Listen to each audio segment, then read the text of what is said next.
Alors bonjour à tous, bienvenue pour cette conférence présentée par Bruno Bachimon. Alors Bruno Bachimon, vous êtes directeur de la recherche et de la valorisation de la faculté de sciences et d'ingénierie de l'université Paris-Sorbonne.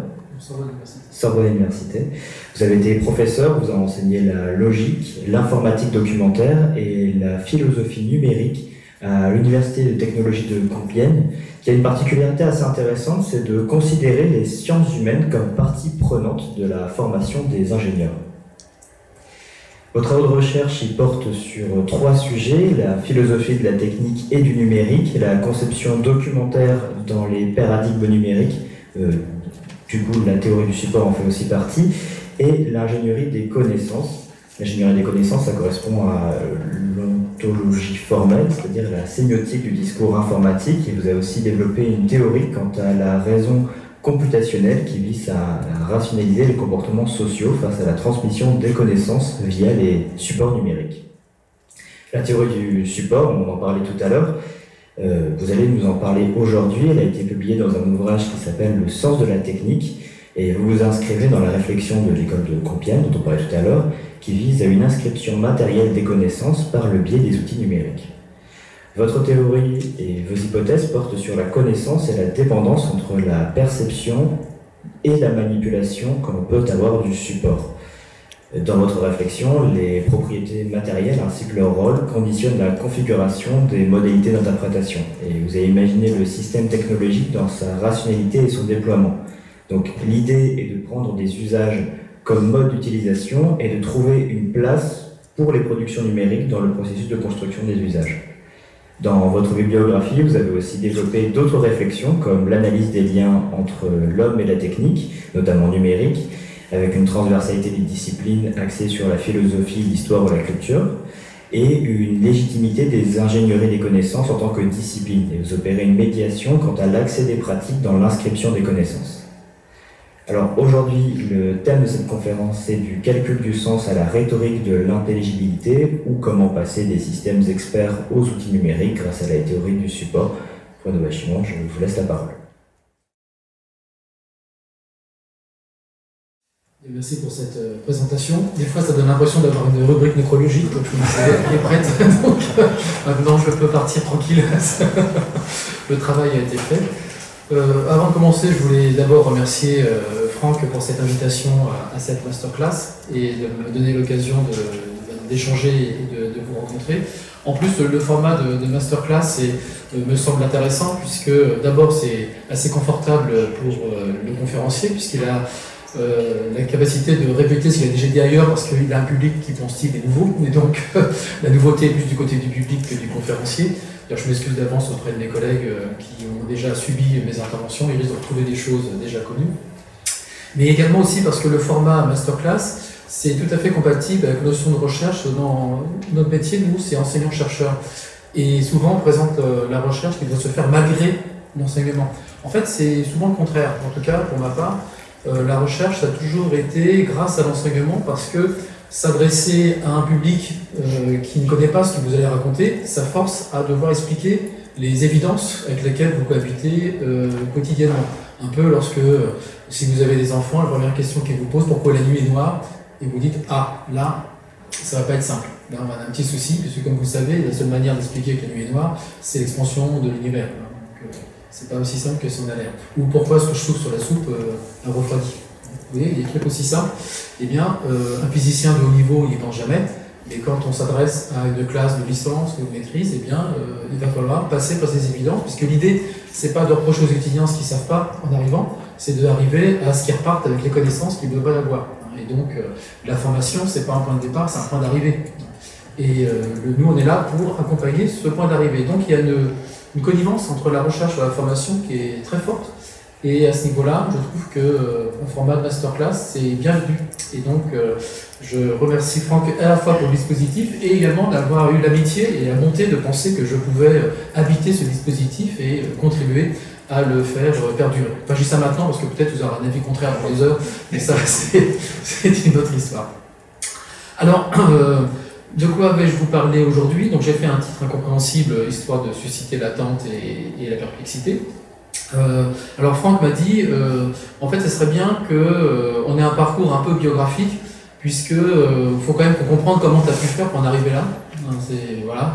Donc, qu'est-ce qui t'est arrivé pour avoir tous ces péripéties et ces parcours improbables qui ont été les tiens. Et donc, je vais repartir un petit peu sur le parcours qui a été le mien en partant de ce qu'on appelait jadis, pour ne pas dire naguère, l'intelligence artificielle, et qui retrouve aujourd'hui un regain, mais qui n'est pas, qui est plus nouveau par sa mode que par les concepts qu'elle agite. Et à partir de là, eh bien, j'en viendrai à aborder la théorie du support, qui a été ma manière à moi de m'en sortir de cette IA des années 80, et aujourd'hui, pour arriver aux questions que je me pose aujourd'hui. Et cette question, c'est formulée à travers cette notion de rhétorique de l'intelligibilité. Et donc, je passerai un petit peu de temps pour expliquer ce que j'appelle l'intelligibilité et en quoi la rhétorique a quelque chose à faire avec cette notion d'intelligibilité, puisque il me semble que cette notion de rhétorique d'intelligibilité, c'est un chantier pour pouvoir comprendre et traiter ce qui nous arrive dans notre rapport au calcul et surtout au rapport à cette massification du calcul où on a affaire à des résultats, des décisions qui deviennent inintelligibles parce que non explicables par le système qui les a produits. Et de ce fait-là, on a des systèmes qui nous font des décisions calculées mais qui ne sont pas des jugements. Et donc, le fait de restaurer une dimension judicatoire à ces décisions, c'est précisément ce que j'appelle l'intelligibilité, c'est-à-dire de pouvoir reprendre la main sur la compréhension de ce que font les machines et de pouvoir juger avec elles et non pas de juger à travers elles en leur déléguant une décision qui ne sera jamais un jugement, puisque le calcul n'est pas une connaissance, le calcul n'est pas une compréhension, le calcul n'est pas une interprétation, ce n'est que jamais qu'une exécution. Donc à partir du moment où on dit qu'on va travailler avec les machines, eh bien, il faut savoir quel statut on va leur donner et comment est-ce qu'on va construire le système homme-calcul, humain-calcul, comment est-ce qu'on va construire le système technique de la décision lorsque l'humain va s'appuyer sur les calculs pour pouvoir envisager les décisions et les jugements pour ce qu'il a à faire, ce qu'il a à agir, ce qu'il veut faire.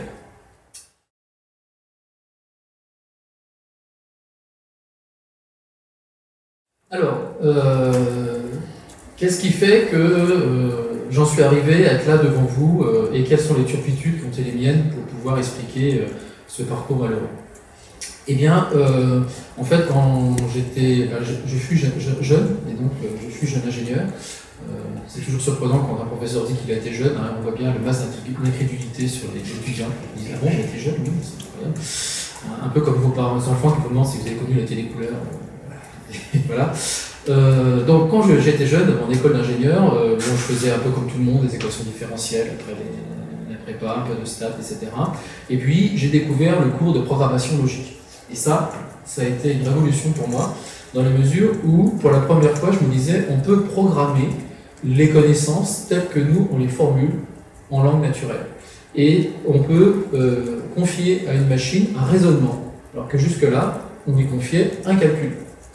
Quand vous faites de la modélisation numérique, par exemple, vous avez des équations différentielles, vous utilisez l'ordinateur pour les calculer, pour les exécuter. Vous avez un modèle qui tourne sur un ordinateur. Et ce qui m'a beaucoup impressionné, c'est qu'avec un misérable outil logique comme Modus Ponens, eh bien, on arrive à tout simplement pouvoir faire tenir un raisonnement à la machine et pas seulement un calcul. Donc, je me suis lancé avec une bonne humeur due à ma jeunesse et mon caractère juvénile encore, pour découvrir eh bien, ce que allait devenir la résolution automatique de théorèmes, la programmation de la langue naturelle, le traitement de la langue naturelle, la traduction, enfin bref, tous les sujets qu'on agitait dans les années 80 et qui reposaient sur le traitement symbolique des contenus, des connaissances, à travers la programmation logique et la déduction qu'on pouvait confier à un ordinateur. Alors évidemment, cette histoire-là des années 80, elle n'est pas née pendant ces années-là, c'est quelque chose qui est un peu plus ancien, puisque la matrice originale en fait, de l'intelligence artificielle, celle qui nous agite encore aujourd'hui avec l'actualité qu'on lui connaît, c'est une matrice qui est née pendant la Deuxième Guerre mondiale, lors des conférences Messi. Vous avez peut-être eu un cours sur l'histoire de la cybernétique, je ne sais pas. En tout cas, si vous ne l'avez pas eu, renseignez-vous là-dessus. C'est une époque assez extraordinaire. Et notamment avec une annus mirabilis en 1943, eh bien, on a deux articles qui allaient devenir les articles séminaux fondateurs de ce qui allait devenir d'un côté l'automatique, la théorie du contrôle, et de l'autre côté l'intelligence artificielle symbolique et la programmation logique. Premier article, Wiener, donc 1943, avec Rosenbluth et Wieslau, propose d'avoir des systèmes dirigés par les buts en les modélisant avec la rétroaction négative. Alors tout ça, ça paraît un peu bizarre. En fait, c'est juste la notion de torpille. Donc, vous savez, une torpille, c'est quelque chose qui se dirige en fonction du comportement de la cible. Et son objectif, c'est de réduire la distance qui la sépare de la cible. Exactement comme le rapport proie-prédateur. Le lion affamé qui court après la tendre gazelle dans la savane africaine, eh bien, il ne fait jamais que appliquer la rétroaction négative et réduire la distance qui l'en sépare. Eh bien, ce que dit Wiener, c'est qu'avec le système de feedback négatif, c'est-à-dire de réduction par rapport à la position désirée, eh bien, on peut simuler un système qui a des buts. On peut simuler la téléologie, c'est-à-dire le fait de l'explication par les buts. La téléologie, c'est la base du raisonnement biologique. Un organe se définit d'abord par sa fonction, et non pas par sa structure. Un cœur, on dit que ça sert à pomper, on ne dit pas en quoi il est fait.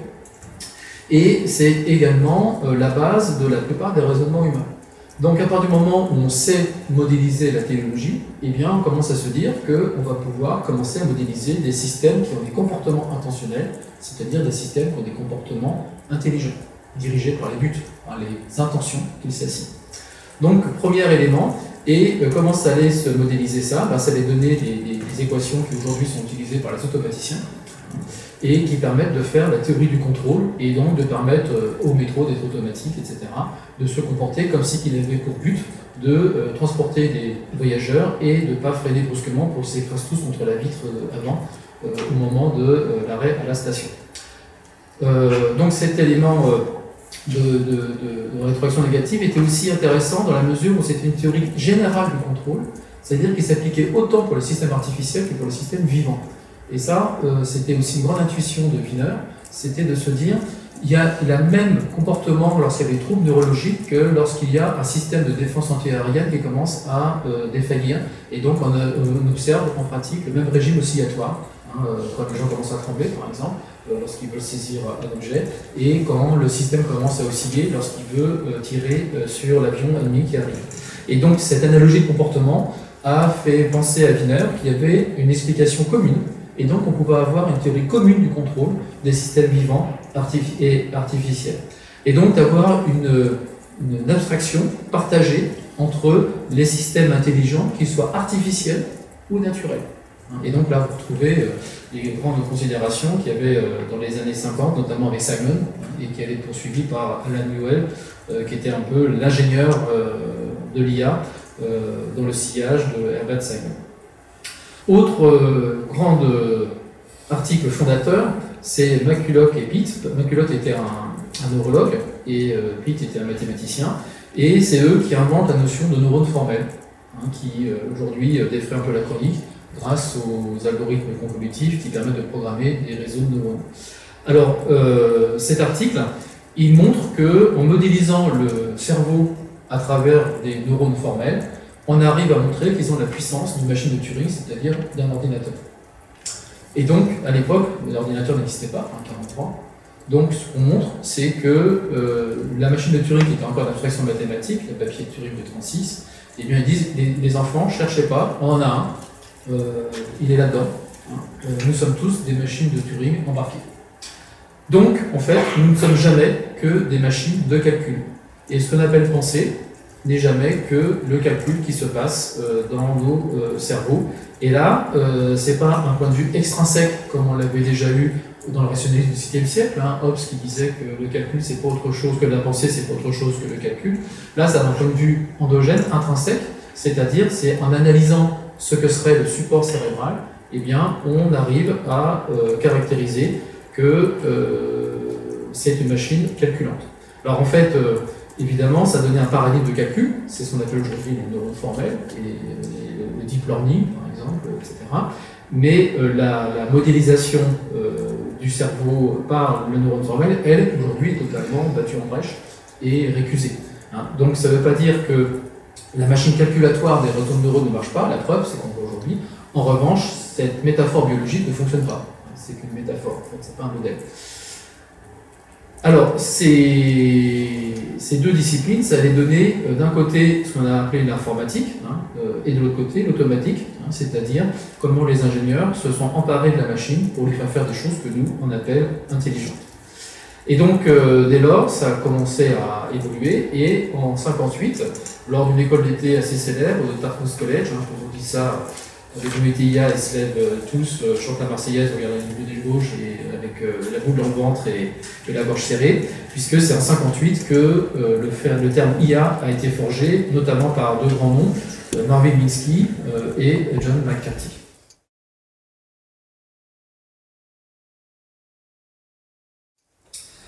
Alors, cette IA, qui était celle que j'ai commencé à pratiquer dans les années 80, eh bien, s'inscrivait dans un programme, on va dire, dur, c'est-à-dire de concevoir des machines qui pensent, puisqu'on considérait que, d'une certaine manière, tant les systèmes artificiels que les systèmes naturels pouvaient démontrer des propriétés qu'on appelle intelligence, et donc l'enjeu, c'était de trouver les principes de l'intelligence qu'on allait soit observer chez les humains, soit reproduire dans les systèmes artificiels.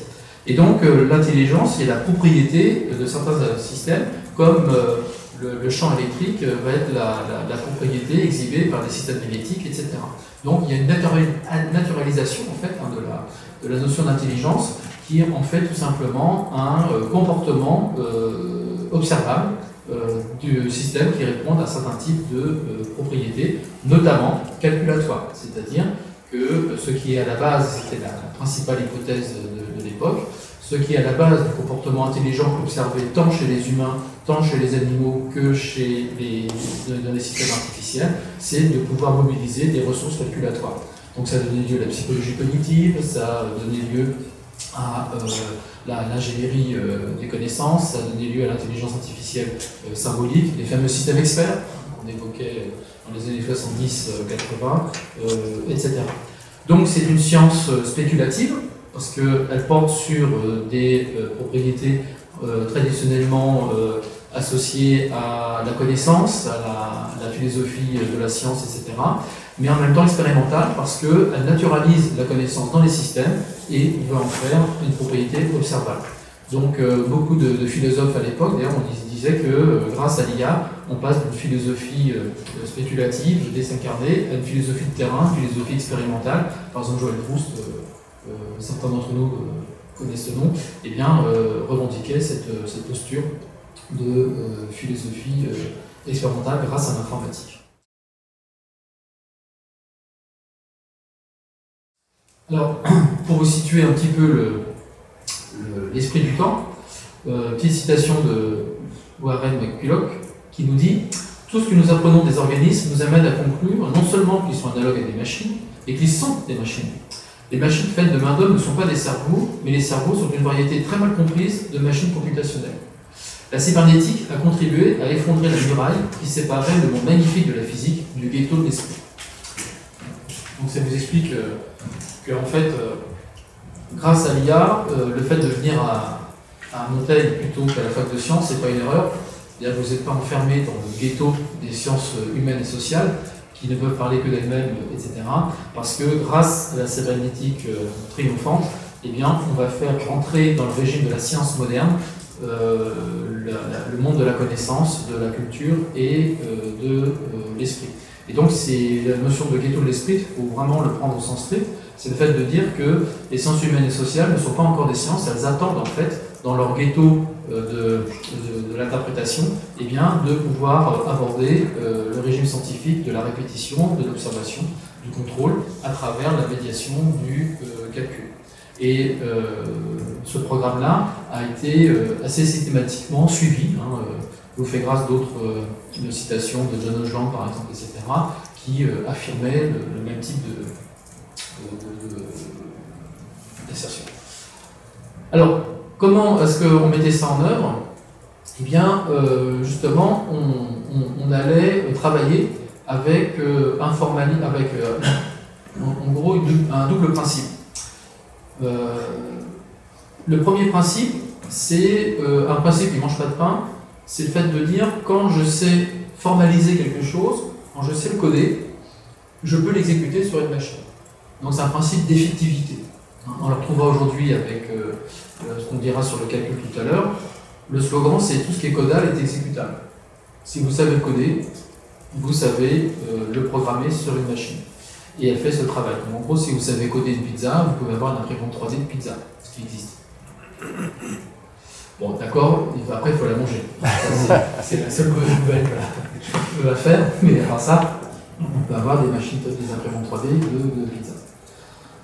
Donc ça, c'est un principe que j'appelle d'effectivité, qui ne pose pas de problème en soi, sinon au sein même des mathématiques, de savoir si dans le formel, il y a des choses qui résistent au calculable, etc.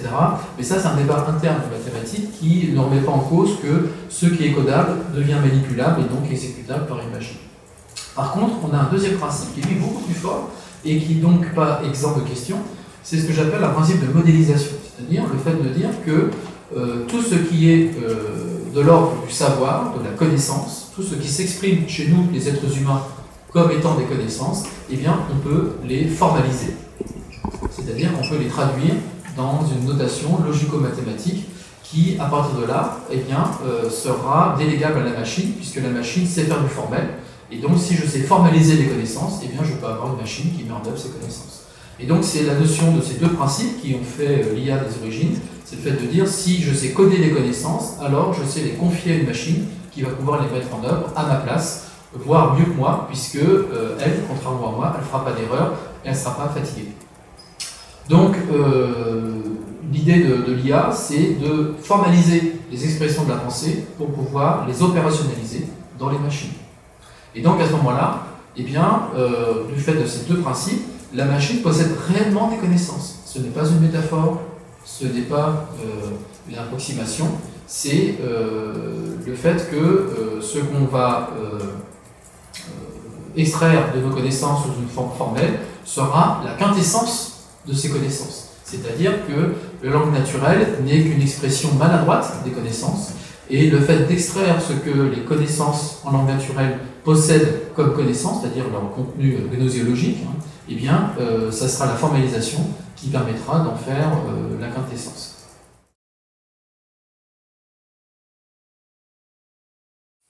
Donc, ça c'était le programme fort en fait de l'intelligence artificielle. Et puis, à un moment donné, eh bien, j'ai rencontré François Rastier. Et j'ai rencontré François Rastier, qui était chercheur au LEMSI. Alors, c'est un nom qui ne vous dit rien, mais c'est un laboratoire sur le plateau du Moulon à Saclay, qui est situé en haut du plateau, c'est-à-dire que vous prenez les RER, vous avez un chemin qui passe par la forêt, on vous dit surtout ne pas le prendre le jour où il pleut. Voilà, donc ça vous donne l'idée que la recherche, ça se mérite. Et François Rastier travaillait avec des gens qui n'étaient pas comme lui, parce que lui c'est un sémanticien, un linguiste, à mon sens le meilleur sémanticien français vivant. Et il travaillait avec des ingénieurs qui faisaient de l'IA symbolique tel que moi je l'ai évoqué. Et en gros, François Rastier étant linguiste, herméneute, sémanticien, etc., eh bien, ce qu'il montrait, c'est que le calcul ne permet pas de modéliser le sens. C'est-à-dire que le sens ne se réduit pas à une manipulation calculatoire et combinatoire. Et donc là, patatras. Patatras parce que ça veut dire que le principe de modélisation tombe. Autant le principe d'effectivité, lui, fonctionne, mais le principe de modélisation, lui, ne fonctionne pas. Pourquoi? Parce qu'il repose uniquement sur l'hypothèse que, par le calcul, je peux modéliser le sens. Par le calcul, je peux modéliser la connaissance. Or, du point de vue de l'observation du fonctionnement des langues, de l'interprétation, des parcours herméneutiques qu'on peut avoir sur les expressions en langue, eh bien, on s'aperçoit que, du point de vue de leur contextualité, de leur point de vue de leur non-clôture, de leur variabilité, eh bien, la variabilité de l'interprétation en langue n'est pas descriptive par le calcul. Donc là, ça échappe. Il va falloir s'y prendre autrement.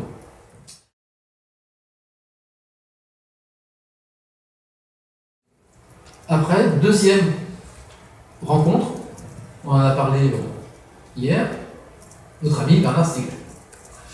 Puisque, à partir du moment où le calcul ne servait pas à modéliser le sens, mais que néanmoins on trouvait qu'il y avait quand même un intérêt à utiliser ces machines qui calculent, et bien comment positionner le statut de ces machines qui calculent dès lors qu'on considère que ce ne sont plus des machines qui pensent. Du coup, c'est quoi leur intérêt? D'où ça sort ça? Eh bien, l'idée c'est de les considérer comme des artefacts techniques.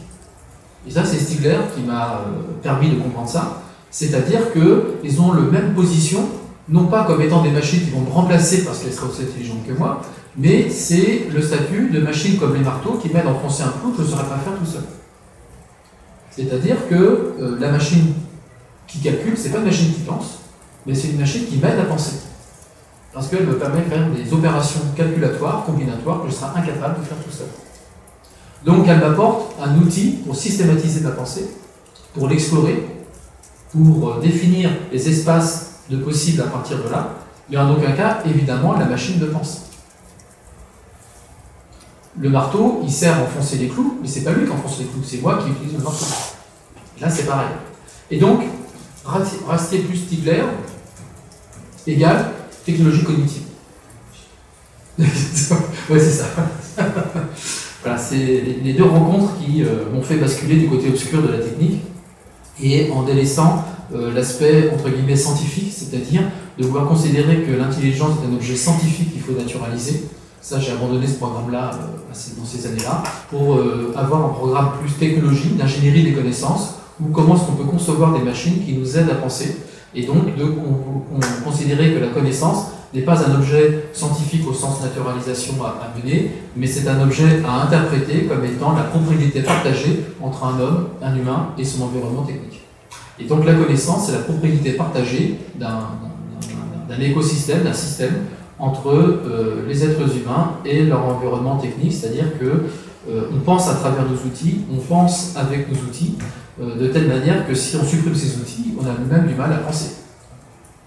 Et imaginez-vous sans téléphone portable. Je vois déjà un peu de panique. Donc, la conséquence de ça, c'est qu'il faut comprendre quel est le statut de cette machine qui calcule. Comment est-ce qu'elle intervient comme artefact technique pour pouvoir soutenir mon exercice conceptuel. Et donc, c'est là où je me suis mis à développer deux approches complémentaires. C'est d'une part comprendre ce que fait la machine, et donc d'explorer les conditions techniques et scientifiques de la machine comme une machine calculante. Et donc c'est là où j'ai continué à faire la recherche des connaissances au sens logique, etc. Comprendre quelles sont les théories du calcul que l'on peut avoir pour pouvoir travailler dans les machines et avec les machines, et comprendre aussi ce que nous fait la machine, c'est-à-dire comment la machine nous transforme, comment notre manière de penser, dès lors qu'on a affaire à ce type de machine qui calcule, eh bien, va nous reconfigurer dans nos manières de penser et de réfléchir. Et donc, c'est ce qui a donné lieu à la théorie du support, c'est-à-dire que dès lors que je ne pense plus de manière autonome, de manière abstraite, désincarnée, mais que je considère que la pensée est un exercice partagé avec les outils de pensée, eh bien, à ce niveau-là, il faut que je comprenne ce que les outils font à ma pensée. Et c'est ce que j'appelle la théorie du support.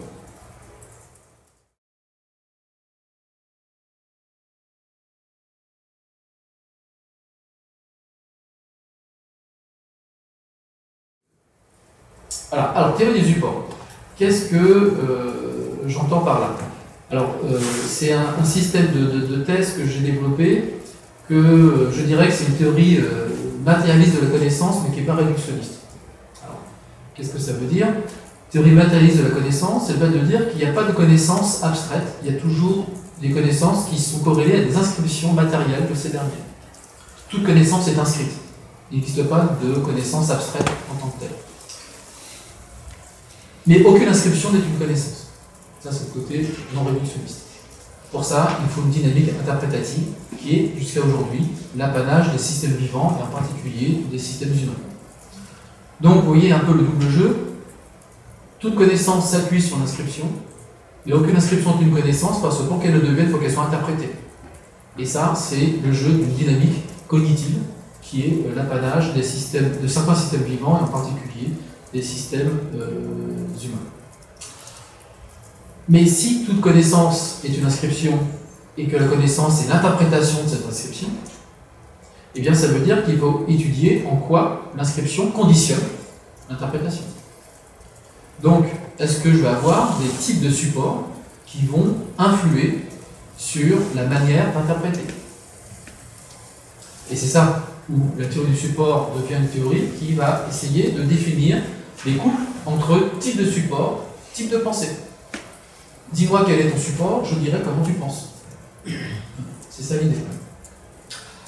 Alors, pour ça, eh bien, ça c'est l'école de Compiègne du coup, hein, et c'est quelque chose qui avait été repris par Stigler, mais l'idée ne vient pas de lui, hein, ça vient de Leroy-Gourand, etc.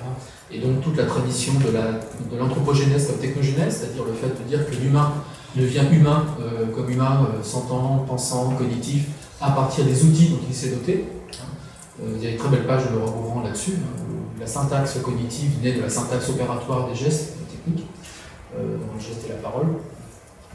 Une chose, voilà, ça se rappelle les souvenirs, hein, voilà, on a tous grandi là-dedans. Donc, on pouvait s'appuyer sur ces travaux qui avaient déjà défriché, mais plus que défriché, en fait, installé la corrélation entre le type de support et le type de pensée. Et notamment avec une technique particulière qui allait être un peu une espèce de laboratoire sur lequel observer le couplage support-pensée. Et ça, c'est l'écriture.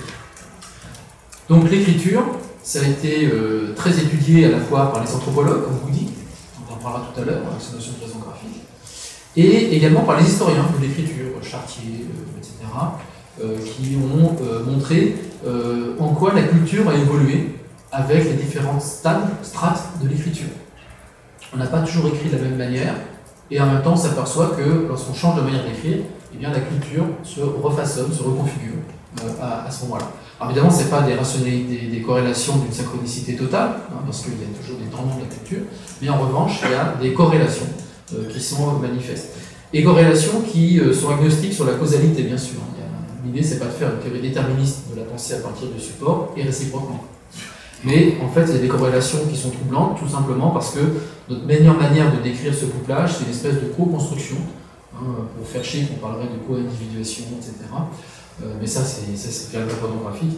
Et donc, l'idée, c'est de dire qu'il y a une co-construction entre les supports et la pensée, sans qu'on sache lequel est à l'origine de l'autre.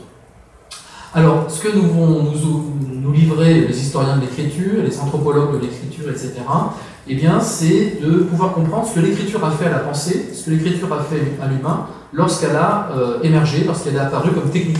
Puisque justement, c'est là où c'est intéressant, c'est que l'écriture, c'est une technique autant pour la langue. On peut se poser la question, il y a des débats qui font rage, est-ce que la langue est une technique, est-ce que la langue est un outil, est-ce que la langue est une expression, est-ce que la langue est un milieu, enfin bref, vous avez des nombreux papiers de questions. Par exemple, Rastier est sur la notion de langue comme milieu, par exemple. C'est le milieu dans lequel nous pensons, c'est quelque chose qui nous précède, qui nous succède, et avec lequel on procède. Et l'écriture, en revanche, elle, son statut n'est pas ambigu, c'est une technique. On apprend à lire, à écrire, on a des outils d'écriture, etc.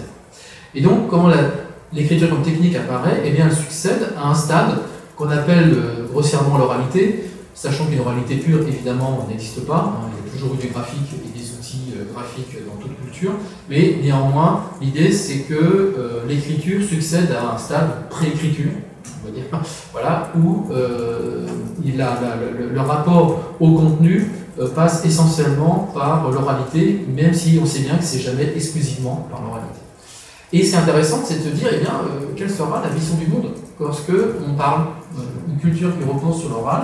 Comment est-ce qu'elle pense son environnement, comment est-ce qu'elle pense son monde, comment elle pense ses médiations interhumaines, etc. Et c'est là où c'est intéressant, parce que j'y viendrai à la fin en parlant de rhétorique de l'intelligibilité, c'est que c'est la place du récit. C'est-à-dire que quand on parle, la première manière de rationaliser, c'est de raconter des histoires. Et donc, la mythologie, par exemple, c'est pas uniquement un réservoir de scénarios pour Disney. C'est aussi, en fait, des mythes fondateurs qui permettaient de rationaliser, de donner un sens à ce qui nous environne et ce qui nous environne. Donc, c'est très sérieux, la notion de narration. Pourquoi? Parce que c'est comment le temps humain permet de construire le temps du monde, pour refaire du Ricoeur illustré, hein, c'est-à-dire comment est-ce que dans le temps du récit, je vais reconstruire le temps de ce qui m'arrive, le temps de ce qui arrive autour de moi. Et donc c'est cette rationalité narrative qui est constitutive de la pensée humaine lorsqu'elle n'a pas l'écriture à sa disposition, mais qu'elle a comme médiation principale l'oralité. Et donc à ce moment-là, on s'aperçoit que théorie du support fonctionne parce que l'oralité, c'est pas un truc abstrait. L'oralité, c'est du son. L'oralité, c'est de la parole. C'est-à-dire des ondes acoustiques qui sont façonnées par une forme sémiotique qui s'appelle le langage, la parole. Donc on a bien des marqueurs physiques de cette réalité narrative. Et on les connaît tous, on les a appris à l'école. Ça s'appelle la prosodie, ça s'appelle la versification, ça s'appelle le rythme verbomoteur. Dans les traditions d'apprentissage de grand corpus sacré, on sait bien qu'il y a un rythme verbomoteur de balancement qui suit la versification et les versets des textes des corpus sacrés. Donc il y a bien une technique du corps qui permet de soutenir l'apprentissage de l'oralité. Il n'y a aucune abstraction là-dedans, et donc on se retrouve bien avec cette hypothèse que j'avais mise au départ, de dire que toute connaissance est une inscription. Sauf que là, c'est une inscription sur un support très particulier, qui est l'oralité et le corps. Et donc, il y a une connexion, c'est Démosthène qui en parlait, c'est le corps éloquent. C'est le corps qui parle à travers moi, et c'est les techniques corporelles qui me permettent de retenir et de soutenir la mémorisation et la transmission.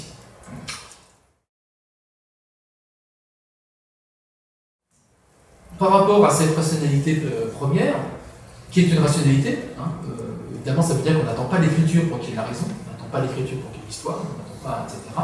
Mais par contre l'écriture va changer beaucoup de choses. Le fait de dire qu'il y a quelque chose avant l'écriture, ça ne veut pas dire que l'écriture devient un non-événement. L'écriture, évidemment, est un événement majeur. Donc, pour reprendre le célèbre adage, verba volant scripta manet, qui voulait dire à l'époque, chez les Romains, que, attention, quand vous complotez, il ne faut rien écrire, parce que les écrits restent. Et donc, ça peut être écrit contre vous. De manière moderne, quand vous voulez faire un complot contre la direction de votre master, par exemple, eh bien, il ne faut pas utiliser les réseaux sociaux parce qu'on peut retrouver vos inscriptions. Les écrits peuvent être tenus contre vous. Donc il faut parler. Verba volant, les paroles s'envolent. Et donc c'est pas dépréciatif sur la parole, dans cet adage, c'est au contraire amélioratif. La parole est supérieure à l'écrit parce que la parole au moins ne peut pas être tenue contre vous parce qu'elle ne reste pas. Alors néanmoins, ça va tout changer. Pourquoi? Parce que les écrits restent. Alors qu'est-ce que ça veut dire que les écrits restent? Ça veut dire que déjà, lorsque je lis, je ne suis plus soumis à la succession temporelle du discours. Lorsque je lis, j'ai affaire à ce qu'on peut appeler une synopsis spatiale. C'est ça qui change tout. Quand je lis, le seul rythme temporel qui est imposé, c'est le mien, c'est le rythme de la lecture. Là, vous m'écoutez, enfin je crois, et si, pour une raison X ou Y, vous avez pensé à autre chose, au lieu de goûter mes paroles, d'en profiter, eh bien, à part l'enregistrement qui est fait, il est impossible pour vous de retrouver ce que j'ai dit. C'est-à-dire que vous êtes soumis à la succession temporelle du discours, et pour vous écouter, c'est vous synchroniser avec le flux de mon discours. Avec la lecture, non, on se synchronise avec soi-même. Pourquoi? Parce que la lecture, le contenu, il est là. Donc si jamais je loupe un mot, je peux y revenir. Je ne suis plus soumis à l'ordre linéaire temporel. Donc je peux aller lire à l'endroit, à l'envers, un mot sur deux. Il y a une combinatoire de la lecture qui est rendue possible par la spatialité de l'écriture. Donc c'est ça qu'on appelle synopsis spatiale. C'est le fait de voir ensemble. Et ça repose sur quoi? Sur un principe de synthèse. Qu'est-ce que fait l'écriture? L'écriture dispose ensemble, synthèse, ensemble, thèse posée. L'écriture pose ensemble ce qui est dispersé dans l'ordre successif de la parole. Et c'est ça qui change tout.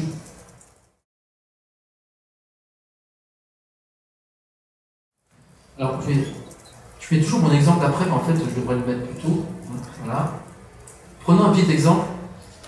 Ici, imaginons qu'on ait une phrase orale, je parle, mais certains parlent aussi entre eux, mais nous parlerons ensemble lors de la discussion. Si je dit cette phrase, bon, vous l'entendez, vous remarquez peut-être qu'il y a des mots qui se ressemblent, mais vous n'y pensez plus parce que vous êtes déjà synchronisé sur ce que je vais dire après. Donc, verba volant. Maintenant, si on est dans les scripta qui manent, si vous me permettez ce latinisme de comptoir, eh bien, ce que je peux remarquer, c'est de dire, ah, c'est quand même rigolo, j'ai des mots qui se ressemblent. Et quand ils se ressemblent, en fait, j'arrive à les distinguer entre un radical et un suffixe. Et en même temps, puisque je sais écrire, je peux utiliser l'espace de la page, c'est-à-dire je peux les recopier. Et je peux les recopier dans un ordre qui n'est pas celui dans lequel je les ai rencontrés. C'est-à-dire que je peux faire une liste. Et si je fais une liste, ben, je peux faire une mise en liste et me dire, ah mais c'est quand même curieux, c'est quoi cette mise en liste, quel statut elle a? C'est-à-dire que je vais catégoriser ce qu'il y a dans le contenu de cette liste. Et bien évidemment, ce que vous avez reconnu, c'est la naissance de la grammaire et donner par exemple des catégories de conjugaison. Donc Sylvain Auroux, par exemple, a fait un joli petit livre pour montrer que l'écriture est l'outil de l'observation de la langue, et donc il n'y a pas de grammaire orale. Une grammaire peut exister forcément écrite. Pourquoi? Parce qu'elle a besoin de l'écriture, d'un principe de synthèse, pour observer la discursivité de la parole. C'est Franck est déjà inquiet sur le temps. Alors, ceci étant dit, du coup, qu'est-ce qu'on va avoir comme apport de l'écrit? C'est que justement, l'écrit donne à voir ce qu'on n'entend pas. Ça rend perceptible des rapports qui sont non perceptibles sinon. Par contre, évidemment, ça veut dire qu'on n'entend plus. Donc on perd des choses. D'où la difficulté, par exemple, des linguistes qui s'intéressent à l'oral, comment est-ce qu'on va codifier par écrit un corpus oral? Tous les problèmes de transcription des contenus oraux, des complexités diachroniques. Parce qu'évidemment, l'écrit n'étant pas l'oral, quand on passe de l'oral à l'écrit, on perd. Mais on gagne.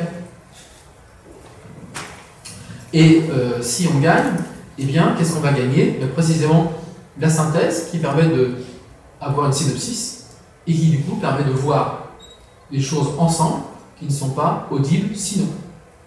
Donc c'est toute une phénoménologie de la perception du contenu qui change. Le fait de substituer le regard à l'ouïe, c'est précisément ça qui va changer ma manière de penser lorsque je vais interpréter un discours écrit plutôt qu'oral. Alors c'est pas tout, parce que si on va au-delà de l'écriture par rapport à l'oral, il y a aussi des techniques au sein même de l'écriture. Par exemple, on a tous connu, parce qu'on a lu à Astérix, les volumens, hein, les rouleaux qui sont comme ça, un volumen c'est comme ça. Et lorsque on va avoir un volumen, eh bien, qu'est-ce qui va se passer? Alors, c'est là où l'écriture est une technique. Pourquoi est-ce qu'on a des volumens? Parce qu'on fait ça avec des papyrus. Papyrus, plantes qui poussent en Égypte, etc. Donc, on les prend, on les aplatit, on les tend, etc., on les fait sécher, etc., et on obtient une surface d'écriture qui est très particulière parce qu'elle est fragile. Si on la plie, on la casse. Donc, on fait un rouleau. C'est bon. On peut la plier. Et puis, quand on écrit, c'est translucide. On voit de l'autre côté. Donc, on écrit que dans un seul sens. Donc, on va replier les rouleaux dans le sens de l'écriture. Donc, ça veut dire que lorsque on va avoir un volumen, comment est-ce qu'on va lire? Là, vous voyez, vous avez les deux mains qui vont tenir chaque côté.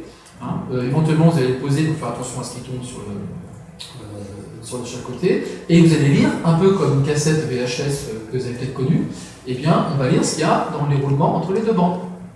Donc, ça veut dire, comme dans les VHS, accès direct impossible. En tout cas, tellement laborieux qu'on ne le fait pas. Donc, métaphore de la lecture est un discours continu qui se lit de A jusqu'à Z. Après, vous avez toutes les métaphores qui viennent par la suite. C'est le parcours, c'est le labour, c'est celui qui va avoir un chemin de la lecture. Les Ptolémées font un embargo sur Pergame, qui du coup se venge en inventant le parchemin. Pas de bête qu'on va égarer, etc. et qu'on va utiliser comme surface d'écriture. Pas de bête, donc on peut plier. Ça résiste à la pliure, donc on peut faire des pages. C'est solide, on peut écrire des deux côtés. Donc voilà, on peut même gratter pour effacer ce qu'il y avait avant pour écrire à la place. Donc ça permet d'inventer d'autres systèmes d'accès au contenu, qui est par exemple la pagination, donc l'accès direct. L'accès direct, par exemple, les enluminures, servaient à des repères mnémotechniques. C'est bien montré par Ulrika Roussers, par exemple. Où les enluminures, c'est pas uniquement pour faire joli, c'est des repères mnémotechniques pour retrouver un passage donné dans le contenu. C'est une espèce d'index, en fait, à même le contenu. Donc, toute une notion de lecture qui va changer, puisque le contenu n'est plus seulement une lecture continue, c'est un accès direct à un passage. Ça veut dire quoi? C'est bien qu'entre les deux, il va émerger une notion supplémentaire, une notion de structure. Et donc, Ivan Illich, par exemple, dit ça, c'est le passage de la lecture du XIe siècle, qui est un discours symbolique, qui est en fait le commentaire du croyant sur son passage sur Terre, à une structure logique de la somme théologique de saint Thomas, par exemple, Alexandre de Havas, etc., où c'est une compilation de connaissances et de sujets traités. Et avec d'ailleurs des structurations qui s'adressent désormais à l'œil, mais pas à la parole. Par exemple, on invente des rubriques. Rubrique, c'est rubère en latin, qui veut dire rouge. Donc ça permet de repérer les titres. On peut naviguer, on peut s'orienter facilement, rien qu'au regard. Alors que jusque-là, eh bien, on avait plutôt une lecture à voix haute. Illich parlait pieux marmotteur, parce que pour lire, il fallait parler. Et c'était l'oreille qui lisait. L'œil ne servait qu'à commander la phonation. Un peu comme un micro-sillon, si vous voulez. L'œil, c'est le saphir du micro-sillon qui va lire le sillon de la lecture. Et l'œil, du coup, va programmer les haut-parleurs, que sont la bouche, pour que l'oreille entende. Mais c'est l'oreille qui lit. Pour ça, d'ailleurs, à l'époque, on se faisait lire. Les Romains, par exemple, se faisaient lire, ils avaient leurs esclaves éduqués auxquels ils dictaient et ils se faisaient lire. Saint Bernard dictait. C'est l'ars dictaminis, par exemple. Donc, tout un rapport au contenu qui est totalement conditionné par la technique d'inscription, par le support.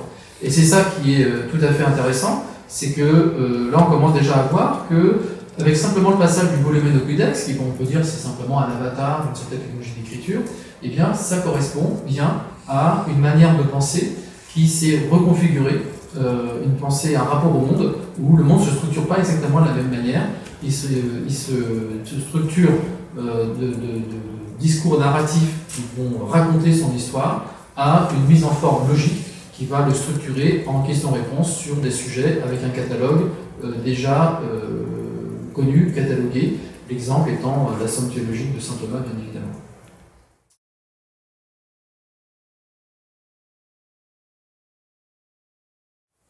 Si on prend la théorie du support, ça veut dire quoi? Ça veut dire qu'on va avoir des structures matérielles de l'inscription, potentiellement interactives aussi, qui vont conditionner les parcours interprétatifs. Et si ça conditionne les parcours interprétatifs, c'est-à-dire que notre manière de penser sera conditionnée, configurée par la manière d'inscrire. Et donc il y aura un couplage entre interprétation et inscription. Et donc on va avoir deux notions qui vont interagir ici. Une première qui est plus ou moins validée par les observations anthropologiques et historiques qu'on a pu faire, c'est la notion de raison graphique, qui a été associée aux travaux de Jack Moody. Et puis, quelque chose qui est hypothétique, qui reste à déterminer, cerner, etc., c'est ce que devient la raison graphique quand on rajoute le calcul, et donc de savoir en quoi un support manipulant et codant va entraîner une manière de penser particulière ou pas. C'est-à-dire, dit autrement, est-ce que le calcul n'est jamais qu'une étape supplémentaire à l'histoire de la raison graphique, ou est-ce que le calcul fait rupture dans l'histoire de la raison graphique, avec l'histoire de la raison graphique, pour inaugurer un nouveau régime, qui serait le régime du calculatoire. Alors comme je vais le dire tout à l'heure, ce qui est compliqué là-dedans, c'est qu'évidemment le calcul, ça ne s'observe pas, c'est quelque chose d'abstrait, c'est une pure manipulation. Donc le calcul ne se manifeste uniquement parce qu'il n'est pas. Les interfaces, on peut emballer des documents, des sons qu'on va entendre, etc. Mais l'abstraction calculatoire est une abstraction. Quand l'ordinateur calcule, nous on dit qu'il calcule, lui il ne fait jamais que de changer les tensions de son disque dur ou de sa mémoire vive.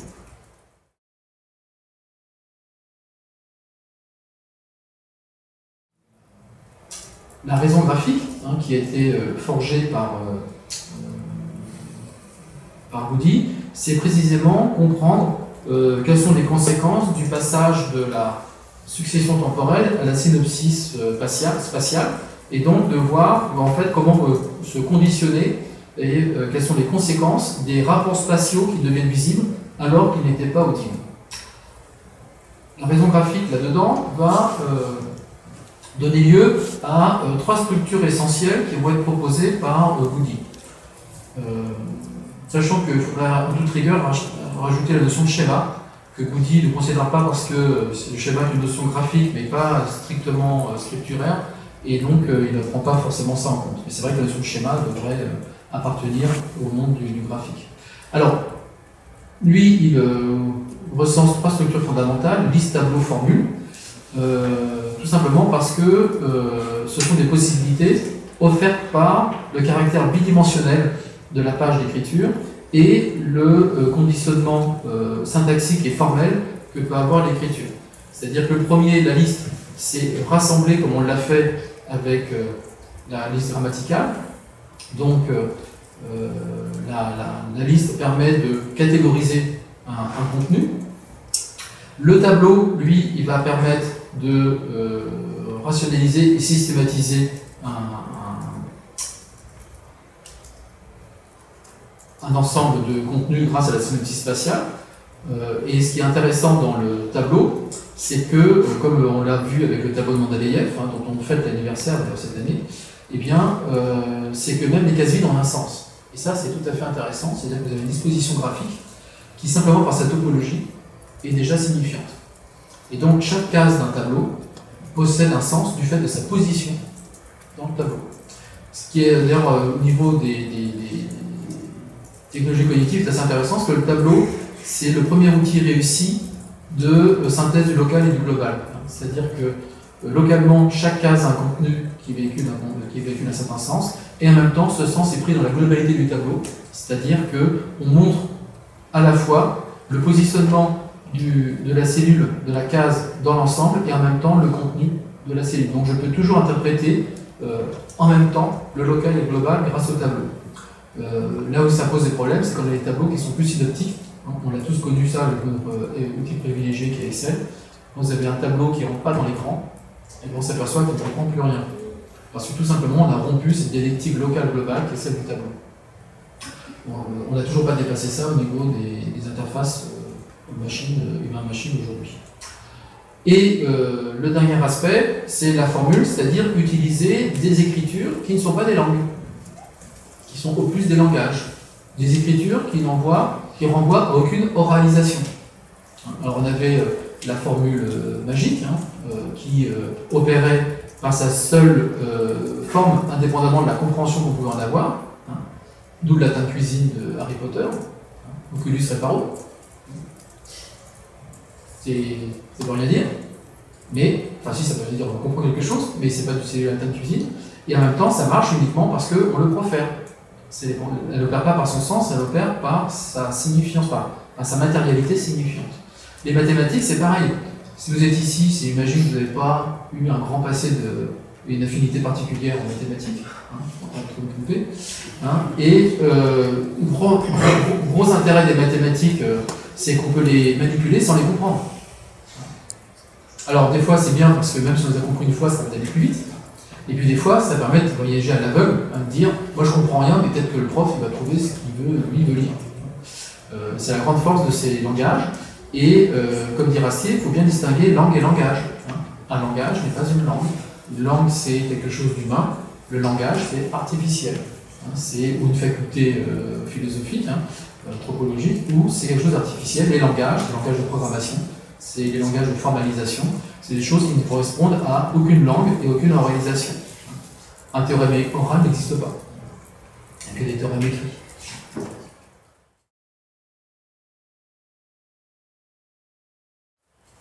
Alors, voici pour la raison du graphique et cette théorie du support qui permet, au niveau de l'oralité, de comprendre que la rationalité associée au support oral, c'est-à-dire les ondes sonores de la parole, eh bien c'est une rationalité narrative, et la rationalité graphique, c'est une rationalité classificatoire et systématique. Quand je sais écrire, je fais des listes. C'est le syndrome de Bridget-Jones, si vous voulez. Je fais des listes et après je fais des systèmes de connaissances. Et d'ailleurs, dans notre histoire de la pensée, par exemple occidentale, eh bien, on aura l'acmé du système philosophique à Hegel, du système de connaissances et l'encyclopédie de Diderot d'Alembert, c'est-à-dire qu'on utilise l'écriture pour mettre en coupe réglée la connaissance. Classification des espèces, de Cuvier, Linné, etc. C'est exactement le même principe. Quand les Grecs ont commencé à écrire, ils ont utilisé un nouveau mot pour qualifier l'univers, ils appelaient ça cosmos. Cosmos, c'est le même racine que cosmétique. Le cosmos, c'est parce que il le vaut bien. Parce que, pourquoi le cosmos est cosmétique? C'est parce qu'il est beau et harmonieux. C'est ça que ça veut dire cosmétique. Et à l'époque, le mot grec cosmos existait avant de l'utiliser pour appeler l'univers. C'est Rémi Braque qui l'explique. Ça servait à qualifier les toilettes féminines, le maquillage, etc., l'esthétique du corps. Et donc, on a appelé le cosmos cosmos parce qu'il était beau. Et pourquoi il était beau? Il était harmonieux parce qu'on arrivait à le catégoriser, on arrivait à retrouver un ordre dans la gestion et la succession des mouvements stellaires et planétaires. Et du coup, on a vu des intrus. Planète, en grec, ça veut dire vagabond. Pourquoi? Parce que quand vous observez le ciel, les seuls qui fassent vraiment n'importe quoi, c'est les planètes. Mercure, un coup il va là, puis il revient, puis après il repart, etc. C'est toute l'astronomie ptolémaïque qui a essayé d'expliquer ces mouvements des vagabonds. Par contre, tout le reste, c'était tous les calmes, luxe et volupté. C'est un ordre rationnel qui est cosmétique. Donc, dès lors qu'on sait écrire, on voit le monde différemment. Il devient cosmétique et après il devient systématique.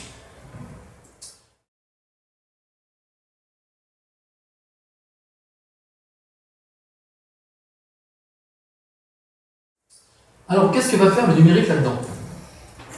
Et que va-t-il se passer quand, par rapport à ces techniques de l'écriture, je vais pouvoir avoir l'ajout du calcul et si écriture donne raison graphique, écriture plus calcul, ou inscription plus calcul plutôt, eh bien, qu'est-ce que ça va donner? Alors, qu'est-ce que j'appelle numérique? Alors, pour moi, le numérique, c'est deux principes assez simples, assez fondamentaux. C'est un principe de codification et un principe de manipulation. Alors, codification, ça veut juste dire qu'on va utiliser un alphabet symbolique formel. En général, c'est le 0 et le 1, mais n'importe quelle liste de symboles finie peut faire l'affaire, voire des nombrables. Et tout ce qu'on leur demande à ces symboles, c'est d'être totalement vide de sens, insignifiant, distinguable et indépendant les uns des autres. Par exemple, le 0, tout ce qu'on lui demande, c'est d'être distinguable du 1. Le 1, tout ce qu'on lui demande, c'est distinguable du 0. On aurait pu en choisir 3 ou 4, mais d'un point de vue pratique, c'est beaucoup plus facile de faire un système physique avec 2 états facilement distinguables que d'en faire un avec 3 ou 4. Ce qui n'est pas totalement en télécom, par exemple. En télécom, c'est l'inverse. Avec le multiplexage, on va distinguer des états à 4, 5 pour pouvoir distinguer après des messages multiplexés, composés. Et le point important aussi, c'est que dès lors que j'ai défini mes symboles vides de sens, et que j'ai dit qu'ils étaient distinguables, eh bien, peu importe la manière de les distinguer physiquement, je reste agnostique sur la manière de réaliser physiquement cette codification. Deuxième chose, je vais manipuler ces codes. Et pareil, je les manipule avec des règles qui elles-mêmes n'ont pas de sens. Alors pourquoi est-ce qu'on veut absolument chasser le sens? Parce qu'on veut que ce soit du calcul. Et le calcul, ce qu'on veut, c'est qu'il soit délégable à une machine qui calcule. Donc, il faut pouvoir réduire les symboles à une simple manipulation machinale, un peu comme nous on fait une manipulation machinale sans y penser. Eh bien, le calcul arrive quand on ne pense pas. Pour reprendre ce qu'on a pu dire avec Daguerre, c'est pas la science qui ne pense pas, c'est le calcul qui ne pense pas. Le calcul ne pense pas parce qu'il n'est pas fait pour ça. On l'a même inventé parce qu'il ne pense pas. Surtout pas. S'il faut comprendre ce qu'on fait, c'est plus du calcul, c'est l'interprétation. Par contre, si le calcul n'a pas de sens, ça devient simplement une exécution, un algorithme. Et quand il y a une erreur, comme dit Hitler, il suffit de recompter. On trouvera l'erreur, c'est décidable. C'est ce qu'il appelle les mathématiques finitistes. Donc, on va avoir dans le numérique une manipulation aveugle au sens lanicien. On n'a pas besoin de comprendre ce que l'on fait, on n'a pas besoin de savoir où l'on va, on n'a pas besoin de savoir d'où on vient. Sur des signes qui ne veulent rien dire, qui sont totalement anonymes, donc qui ont des sens qui sont exclus, donc qui sont conventionnels, c'est défini de manière arbitraire, extérieure, et gyrovague, c'est-à-dire qui ne dépendent pas d'un support particulier. Vous savez, c'est comme les moines gyrovagues qui ne sont pas rattachés à un monastère particulier.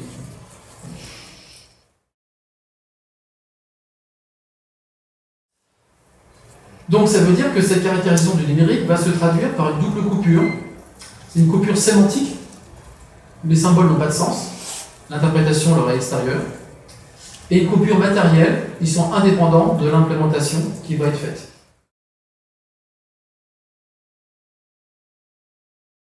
Donc cette double abstraction fait que le numérique est bien quelque chose qui est, on va dire, d'abstrait. C'est une abstraction de la matière et une abstraction du sens. Autant dire que ça n'existe pas. C'est une convention pratique pour pouvoir dire ce qu'on va manipuler avec une machine. Alors l'abstraction de la matière, c'est très intéressant parce que ça veut dire qu'on peut avoir des contenus physiquement différents qui font le même calcul, ou qui représentent la même information. On y fait plus garde, mais quand vous passez d'un support optique à un support magnétique, c'est pas du tout la même physique qui est derrière. Néanmoins, vous considérez que c'est votre même fichier JPEG ou MPEG. Et vous considérez, vous espérez bien que le player lira la même chose. Pourtant, physiquement, ça n'a juste rien à voir. Pas du tout les mêmes équations qui vont gouverner l'un plutôt que l'autre.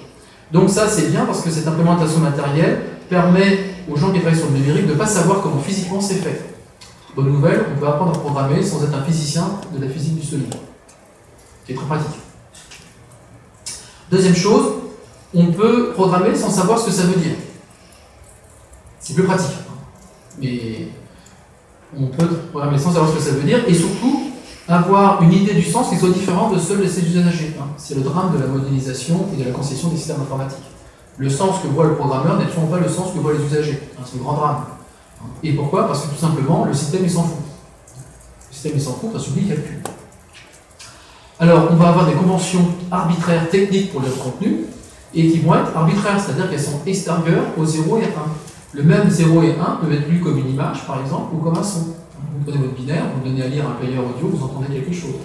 Vous donnez à lire un player vidéo, vous verrez quelque chose. Donc cette convention arbitraire fait que on va pouvoir avoir un substrat calculatoire qui est indépendant de la matière qu'il implémente et indépendant de la lecture qu'on en fait. Et donc tout ce qu'on va essayer de faire, c'est précisément de stabiliser cet arbitraire numérique à travers des designs de machines. Les machines vont pouvoir se définir par des conceptions d'ingénierie. On va programmer et structurer les machines de telle manière. Et puis on va avoir des conventions techniques qui vont nous permettre de relire comme on a codé le binaire. Par exemple, le binaire d'une photo, on va essayer de le relire comme une photo et d'avoir une certaine stabilité dans les usages. Mais c'est là où c'est compliqué, c'est que le numérique ne commande pas cette stabilité, au contraire, il la déconstruit. C'est pour ça que tous les jours, il y a de nouveaux formats qui naissent, qui suivent la mutabilité de nos pratiques.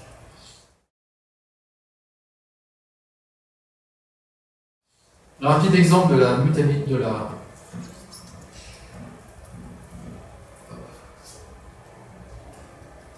la sémanticité du numérique.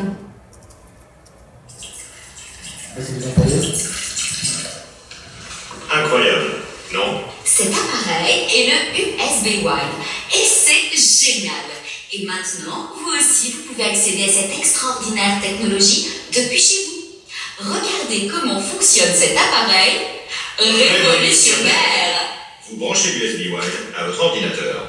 Vous accédez au Wine Store dès votre USB Wine connecté. Vous visitez les meilleurs vignobles dans le monde d'un clic de souris. Vous choisissez un vin et commencez le téléchargement. Votre vin se verse directement de l'USB Wine dans votre bouteille. Et vous avez en plus l'étiquette. Waouh! Quel produit révolutionnaire! Et durant notre offre spéciale, le USB Wine ne coûte que 9,95 €. Commandez dès à présent votre USB Wine sur notre site internet et téléchargez vous-même vos vins préférés en direct des domaines. L'USB Wine va changer vos dîners. Commandez votre USB Wine dès maintenant en cliquant ici. Voilà. Pour le vin, je ne sais pas coder, c'est-à-dire je ne sais pas dire quelle est la logique des ingrédients qu'il faudrait manipuler pour reproduire le pinard. Et donc la différence, c'est pas le fait que matériellement il n'y ait pas les ingrédients dans l'ordinateur pour faire le vin, c'est pas ça le paradoxe. Le paradoxe, c'est qu'on ne saura pas coder le vin pour qu'il soit exécutable pour une imprimante 3D. Alors que pour les pizzas, on l'a déjà évoqué, je ne vais pas dire qu'on savait le faire, mais on l'avait fait. C'est tout l'écart avec ça. Et pour l'étiquette, évidemment, maintenant, on regarde ça sans broncher, on trouve ça d'une banalité effarante. Alors, cette asémanticité, ça veut dire que la machine calculatoire n'est qu'une machine à manipuler. Le mot-clé pour le numérique, comme je l'ai dit, c'est codification-manipulation. Une machine numérique, c'est ce qui sert à manipuler, à transformer. Donc ça veut dire que dès lors qu'on va aborder quelque chose de numérique, eh bien, sous quel concept, quel imaginaire, quel interprétant on va l'aborder. Ce que Barthes appelle le noème d'un objet. Donc lui, il avait proposé pour le noème de la photographie, ça a été. Eh bien, nous, pour le numérique, le noème du numérique, ça sera un ça a été manipulé. En gros, dès lors que j'aborde quelque chose qui est numérique, je sais qu'il est déjà le résultat d'un calcul. Je sais qu'il est déjà le résultat d'une codification. Même quand c'est quelque chose d'assez proche du physique, comme par exemple la photo numérique. Vous avez une logique de seuil qui va faire que vous avez un codage arbitraire pour passer du flux photonique à un enregistrement numérique. Donc il y a toujours une codification arbitraire qui intervient, une manipulation, dès lors que vous abordez quelque chose du numérique. Et puis l'envers de ça, c'est que quand ça a été manipulé, ben, ça le sera encore. C'est-à-dire que le numérique est par nature instable. Le numérique, c'est Héraclite d'Éphèse. On ne se baigne jamais deux fois dans le même fleuve numérique. On ne regarde jamais deux fois la même page numérique. Pourquoi? Parce que ce qui est calculé est appelé à être recalculé. Alors vous connaissez tous ce mot écran sur le téléphone portable.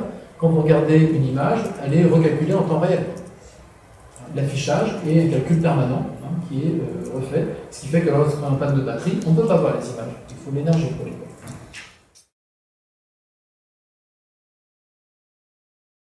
Donc la tendance du numérique, ça va être de précisément être capable de fragmenter, de recomposer, etc.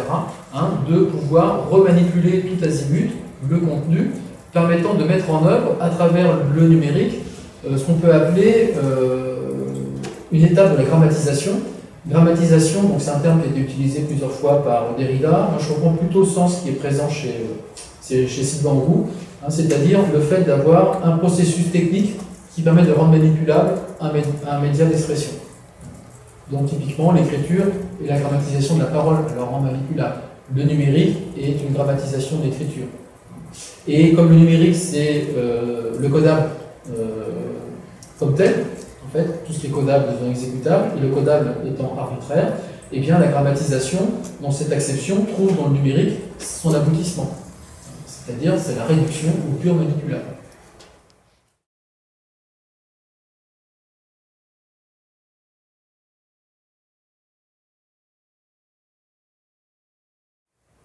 Alors, une fois qu'on a dit ça, eh bien, la question est de se dire quelles seront les conséquences du numérique sur notre manière de penser.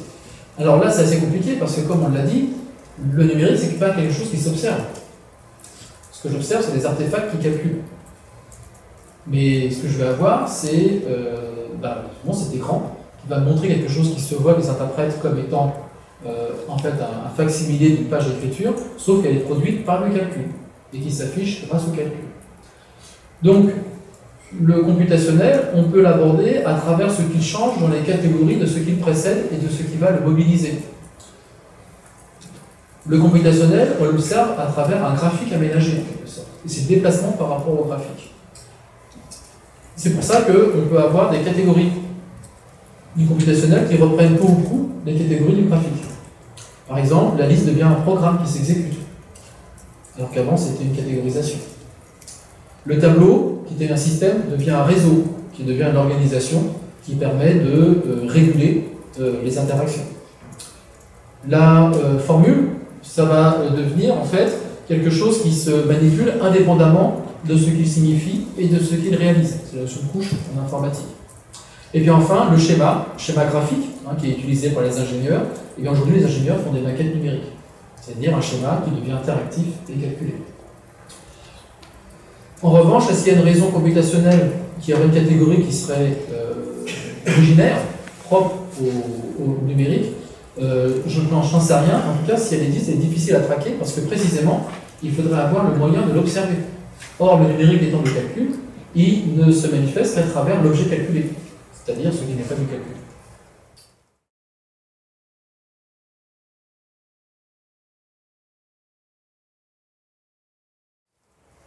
Par contre, on va pouvoir justement l'observer à travers les différents objets qui sont devenus calculatoires, numériques, et les différents changements que l'on va observer. Alors, là, on va faire un lien peut-être avec ce que vous avez vu dans votre cursus, c'est la relation avec le document, puisque, d'une certaine manière, le numérique a contribué à reconfigurer et à redéfinir ce qu'on appelle le document, et ce qui aujourd'hui s'appelle d'un oxymore pratique, le document numérique. Traditionnellement, le livre, qu'est-ce qui va le caractériser? C'est que cette surface d'inscription, c'est à la fois ce qui permet d'enregistrer un contenu et d'y accéder.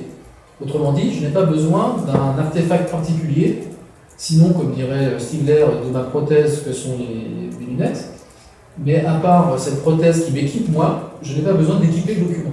C'est-à-dire qu'il se lit directement comme surface d'inscription. Ce qui est très pratique, parce que ça veut dire que la fonction de conservation et la fonction de restitution sont ici confondues. C'est le même objet qui permet de conserver l'information et de la restituer. Donc un objet documentaire unique qui assure cette double fonction.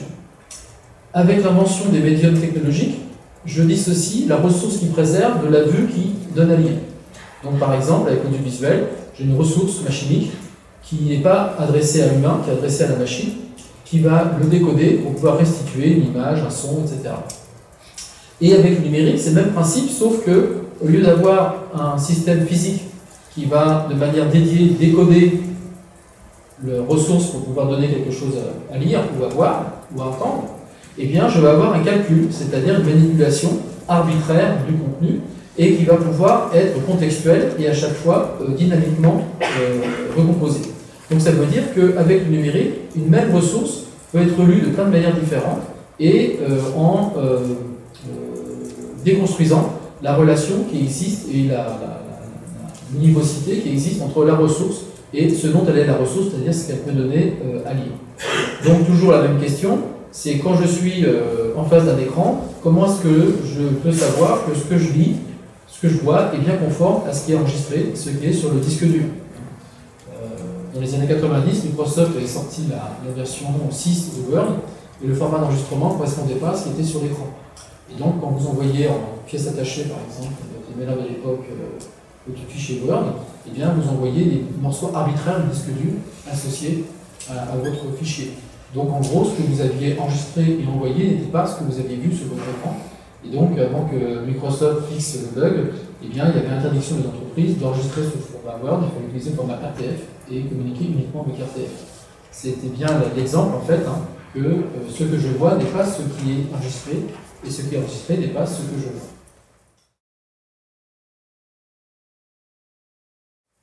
Alors ça va avoir un différent problématique sur notre économie du document, dans la mesure où on va avoir trois déconstructions complémentaires. Premièrement, l'origine du document devient inassignable, sa destination devient insaisissable, et son contenu devient ineffable. La situation est grave, mais pas totalement désespérée.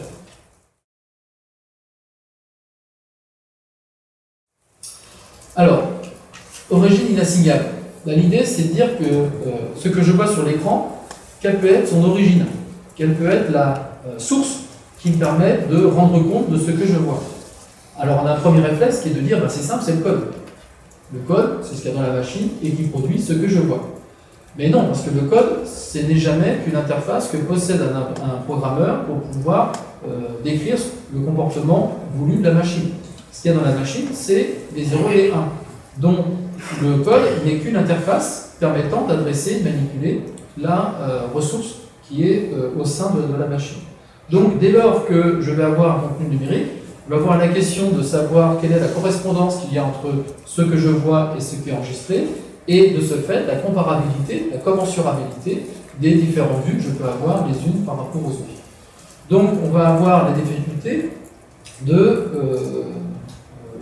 rendre compte de vues par rapport à un contenu documentaire supposé, par rapport à une ressource qui n'est pas interrogeable en tant que telle, puisqu'elle est interrogeable uniquement à partir des vues que je peux en avoir. Pour en faire un peu de Kant illustré, on a un statut nominal de la ressource, c'est-à-dire qu'on peut l'envisager qu'à travers le phénomène qu'on en a. Donc le phénomène qu'on en a, c'est tout simplement la vue. Et même le programmeur n'a qu'une vue de ces ressources. Donc on va avoir cette idée que la commensurabilité des vues que j'ai de ce que je pense être un même contenu va renvoyer à un exemplaire de référence qui va rendre compte de ce qu'il y a de commun entre ces différentes vues, de ce qui est légitime, de ce qui ne l'est pas, etc. C'est-à-dire ce que les philologues appellent un archétype. Un archétype, ça va être à la fois l'origine supposée commune des différentes vues que je peux avoir, et en même temps la version de référence que je retiens comme étant la meilleure caractérisation que je peux avoir d'un contenu du fait des multiples variantes que j'ai pu en observer.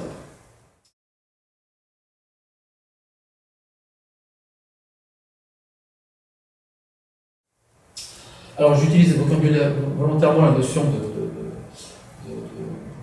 de philologie, puisque c'est un peu problème, puisque là ce que je viens d'évoquer, c'est quelque chose qui est d'une banalité effarante pour toute personne qui travaille sur les manuscrits.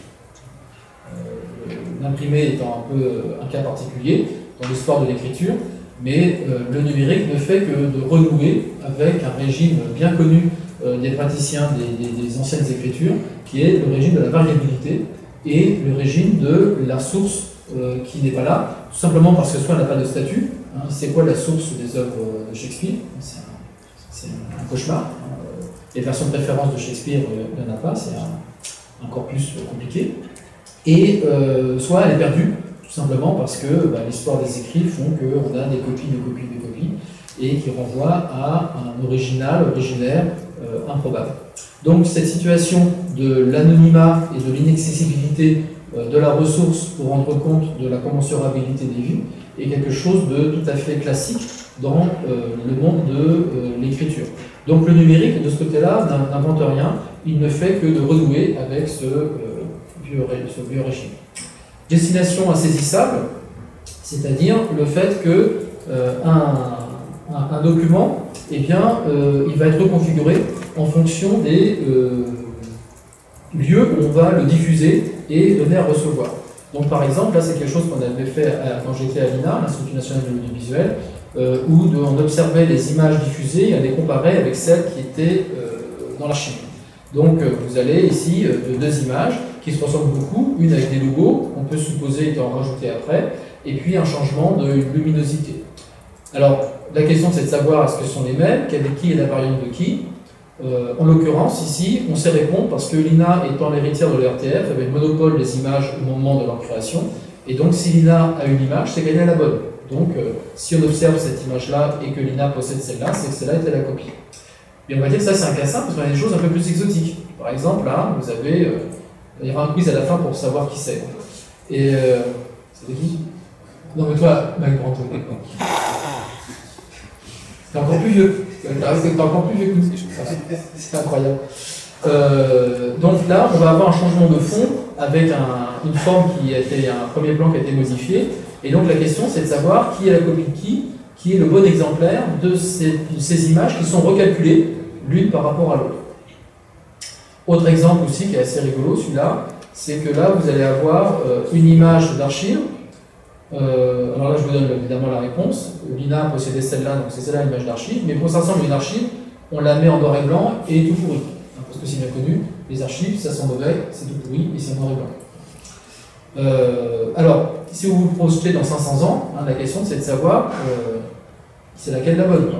Et souvent, on va avoir peut-être un raisonnement qui va dire en fait, j'ai deux copies d'un exemplaire perdu, parce qu'il y en a une qui a été retaillée et qui a subi des aléas techniques, et l'autre qui a été colorisée. Et donc peut-être que la version la plus cohérente, c'est de considérer que j'avais un original noir et blanc qui a donné ces deux avatars. Ou alors il va falloir que j'ai des connaissances plus précises sur l'histoire de la télévision, la traçabilité des documents, etc. Des choses qu'on fait quand on gère correctement le fonds documentaire. Donc destination insaisissable qui déconstruit non seulement l'origine comme on l'a vu, mais qui déconstruit également la destination, ce pourquoi le document est destiné, comment on va le diffuser. Et en même temps, le document se déconstruit de l'intérieur Pourquoi? Parce qu'au début, on avait une vision du numérique qui était de dire bah, c'est jamais que du document en ligne. Rappelez-vous le Web 1.0, pour ceux qui étaient nés à cette époque-là, Franck, toujours. Voilà. Mais très vite, on a eu le web sémantique qui est arrivé. Le web sémantique a consisté à dire qu'un document n'est jamais que le rassemblement de ressources à noter qui le composent. Et puis le dernier en date, eh bien, ça va être la donnée manipulée dans le paradigme des big data, c'est-à-dire le fait qu'on va avoir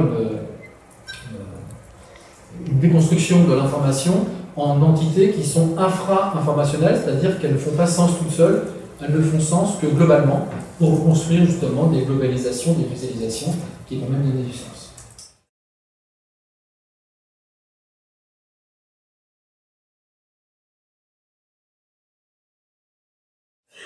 Alors, ces difficultés qui sont inhérentes au numérique fait qu'on a un changement de régime épistémologique du document et de la manière de comprendre et de le lire.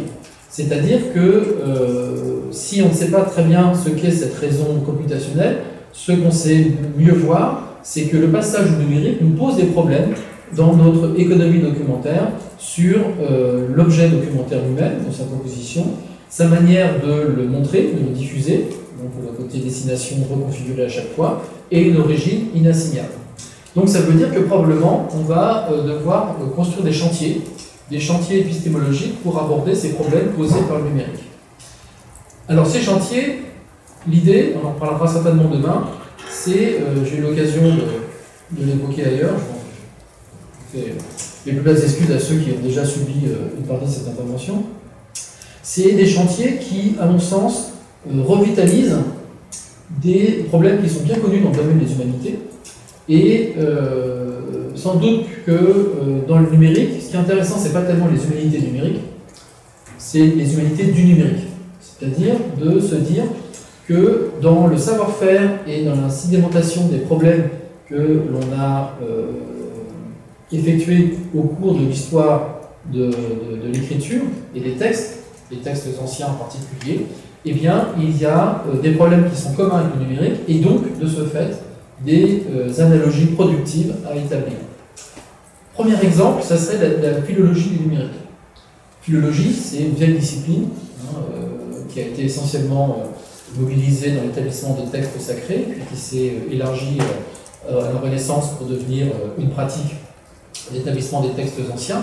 Et la philologie, c'est le fait de dire, quand j'ai plusieurs variantes d'un même contenu, comment je peux établir une version de référence de ce contenu.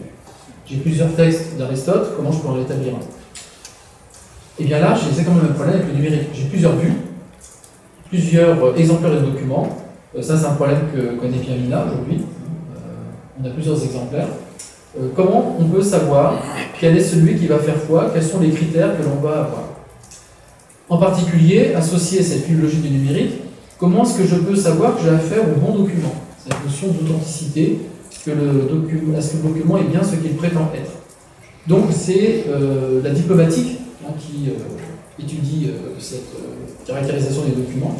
Et d'une certaine manière, on aurait besoin d'un habillon du numérique, c'est-à-dire de pouvoir faire un dere diplomatica, mais appliqué au numérique, pour savoir dire ce qu'est l'authenticité des documents, sachant que dans le cas du numérique, c'est assez compliqué, puisque l'authenticité, traditionnellement, eh bien, comment est-ce qu'on sait que j'ai affaire à un bon document, un document qui est bien ce qu'il prétend être?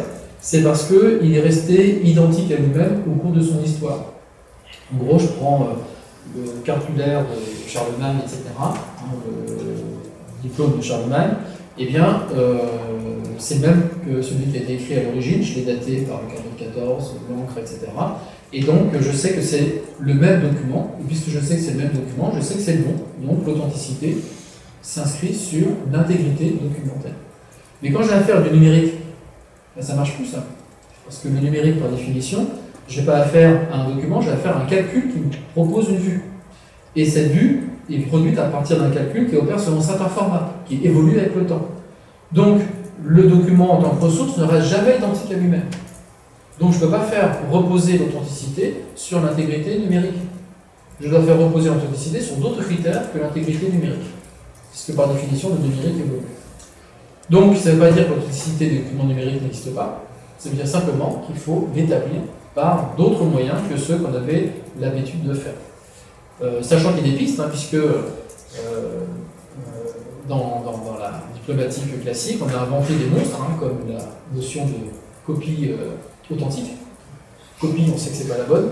Authentique, ça fonctionne comme la bonne. Oui, merci monsieur. Donc la diplomatique du numérique est un chantier ouvert.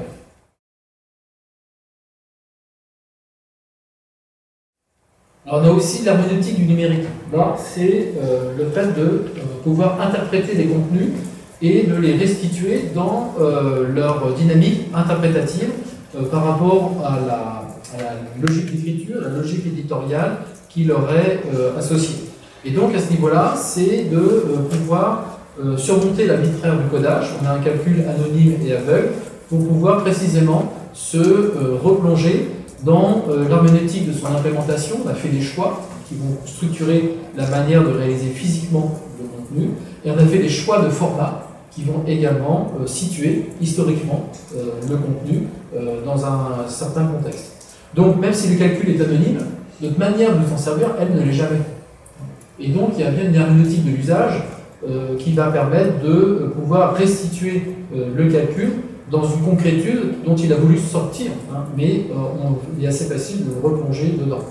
Quand vous avez un programme qui est écrit en COBOL, vous savez à peu près dans quelle année il a été écrit.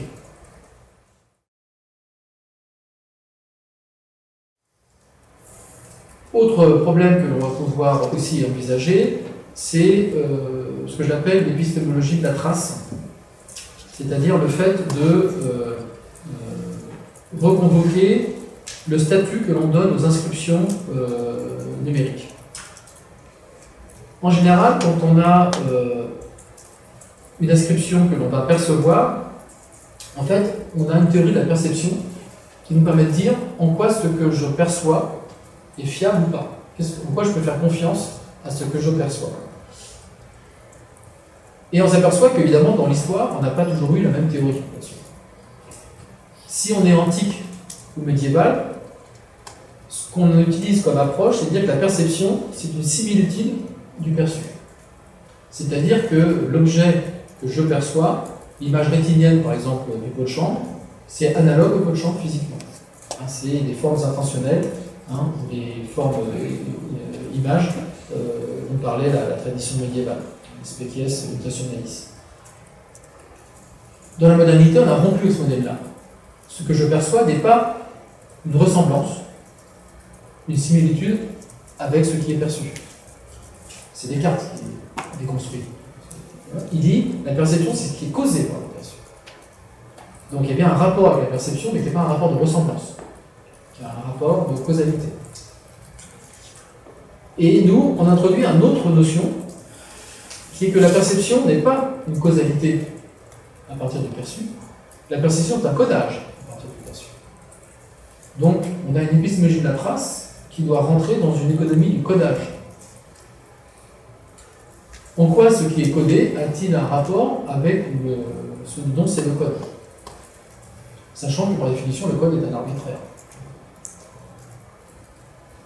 Quelle analogie je peux établir de la connaissance du code que je peux avoir pour remonter à l'objet qui est codé? Tout l'enjeu de la cryptographie, disons pas ça. Alors ça veut dire que la cryptographie dit qu'il y a des solutions. Simplement, ce n'est pas du tout le même type de problème que ceux qui sont posés par la modernité. D'ailleurs, on voit bien, dans la perception classique, au sens de Descartes, le modèle, c'est les équations de la physique. On fait des équations différentielles. Là, aujourd'hui, pour faire la cryptographie, on fait des mathématiques sur les nombres premiers. Ce n'est pas du tout le même type de rapport que l'on va avoir.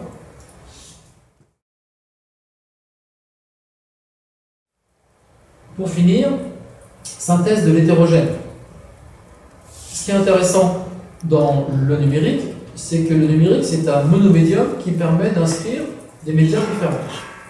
C'est-à-dire qu'on est habitué à la synthèse de l'hétérogène à la rigueur, qui est le récit, sauf que le numérique, on fait une autre. C'est une synthèse de l'hétérogène technique qui permet de convoquer dans une même surface d'inscription des contenus qui n'ont rien à voir les uns avec les autres. C'est-à-dire que le numérique casse le fait que à chaque médium son média, à chaque média son médium. On s'en souvient peut-être pas assez, dans les années 90, quand on voulait téléphoner, c'était le fil de cuivre. La parole, c'était un signal qui passait par le fil de cuivre. Quand je voulais faire de la data, j'avais d'autres réseaux. Quand je voulais faire de l'image ou du texte, j'utilisais d'autres types de supports. Le numérique a permis à ce que le même type de support calculatoire puisse accueillir des contenus qui jusque-là commandaient des médiums spécifiques.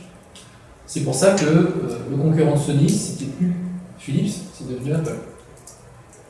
Ils ont eu du mal à comprendre.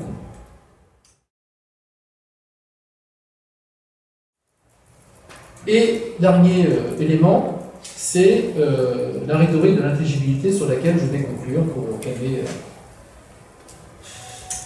notre ami Franck, qui reste quand même notre ami à tous. Alors, qu'est-ce que je veux dire par là dans cette notion de rhétorique de l'intelligibilité? L'idée, c'est que en travaillant avec les calculs, ils vont produire des résultats qui sont le fruit de la manipulation et le fruit d'un codage arbitraire. Quel sens, quelle intelligibilité je peux donner à ces calculs?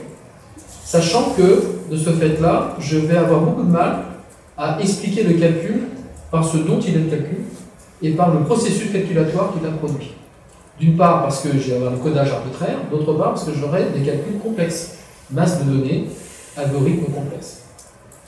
Donc, l'intelligibilité doit se construire par d'autres moyens que ceux que l'on a abordés habituellement. C'est-à-dire que chez Descartes, on va avoir l'explication du résultat à partir de ce qu'il a produit, dans un régime de causalité productive, sauf que là, ça ne marche pas, on n'a pas de causalité, on a du calcul qui fait la corrélation et du calcul qui fait de la manipulation aveugle. Et donc, expliquer un résultat, ce n'est pas expliquer par la cause qui l'a produite, parce que c'est un codage, il va falloir l'expliquer par rapport aux raisons qui nous ont amenés à effectuer ces calculs. C'est-à-dire d'avoir un discours, une rhétorique, qui permet de plonger les calculs dans un environnement où on va leur donner un sens et les associer à ce qui les entoure. Et donc, le concept que j'utilise ici, c'est le concept d'expression chez Leibniz, qui consiste à dire qu'il y a un ordre du réel qui est le reflet d'un autre ordre du réel, parce qu'il y a une corrélation, mais pas au sens statistique du terme, c'est plutôt au sens structurel, morphologique en fait, des choses, entre ce qui est calculé et ce qui est exprimé. Donc, chez Leibniz, c'était un peu les éléments qui avaient donné lieu à ce qu'on appelle aujourd'hui la modélisation. Ici, ce serait de réintroduire cette notion d'expression où le résultat du calcul sont interprétés par rapport à ce qu'ils expriment vis-à-vis de l'extérieur et non pas comme étant la conséquence de ce dont ils sont calculés. Pourquoi? Parce que c'est incompréhensible.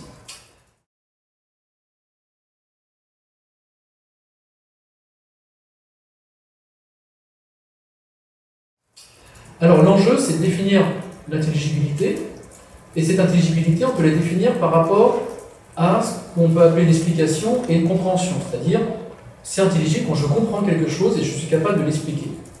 Alors expliquer, c'est une notion assez intéressante parce que c'est un double accusatif. J'explique quelque chose à quelqu'un. Donc ça veut dire que expliquer quelque chose, c'est déployer l'explication dans une succession de différents éléments. C'est un déploiement. Explicaré, c'est étymologiquement, c'est un déploiement. Mais en même temps, j'explique à quelqu'un.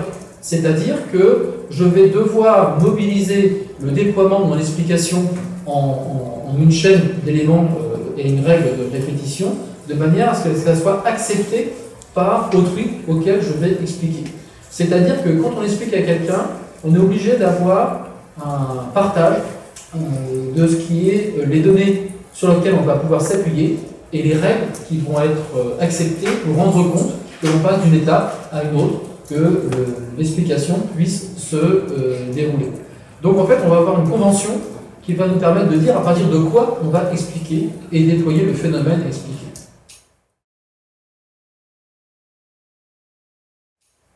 La compréhension, c'est un peu la même chose. Comprendre, c'est saisir ensemble. Donc c'est un principe quasiment de subsumption ou de reconnaissance d'un contenu ou d'un divers sous l'égide d'un déjà connu.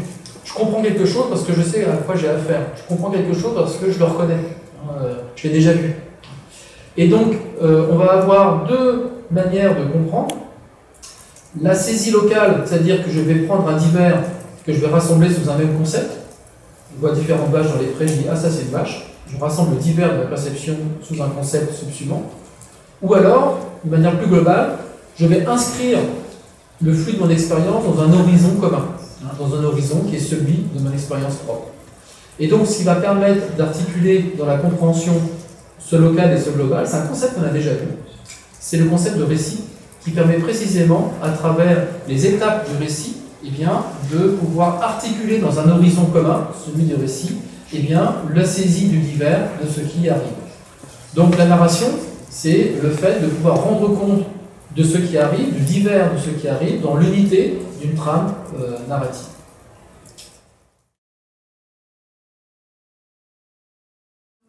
Alors oui, le point important aussi, c'est que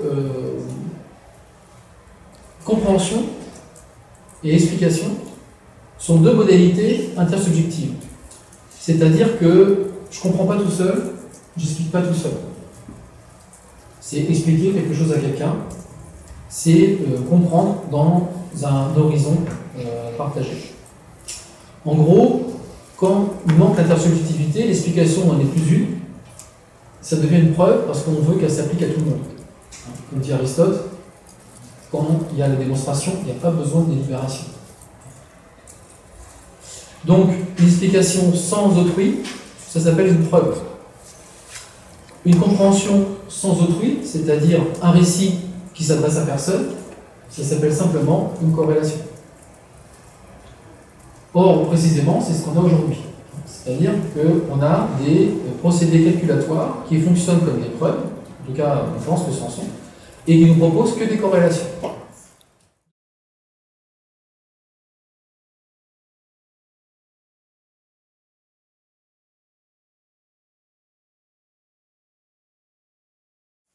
Donc, d'une certaine manière, on va devoir réintroduire de l'intersubjectivité et de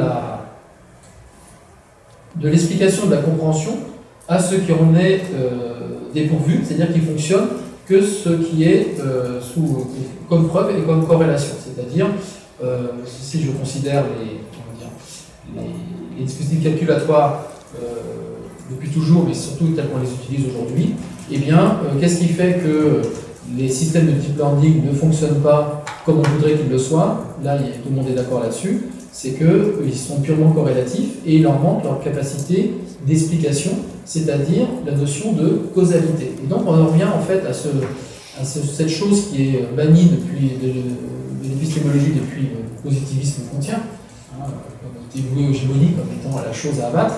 C'est que la bête, elle résiste parce que, en fait, il n'y a pas de compréhension, pas d'explication, pas d'intelligibilité sans cause. C'est-à-dire que la cause, c'est ce qui va permettre de rajouter à la preuve sa dimension explicative et à la corrélation sa dimension compréhensive. Et la cause, c'est un concept qui est relatif au sens où c'est toujours une raison estimée suffisante pour produire un effet et c'est une notion primitive qui en fait renvoie à ce qui agit pour produire un effet. C'est-à-dire que derrière la notion de cause, il n'y a pas une espèce de physique cachée, d'explication de l'univers, etc. Il y a quelqu'un qui agit. Et donc la notion de cause, c'est un actant. Et là, on retrouve encore le point que j'avais fait sur la notion de récit. Un récit, c'est quoi? C'est quelque chose qui met ensemble des actants pour produire une explication qui fasse histoire et qui s'inscrit dans un horizon de compréhension.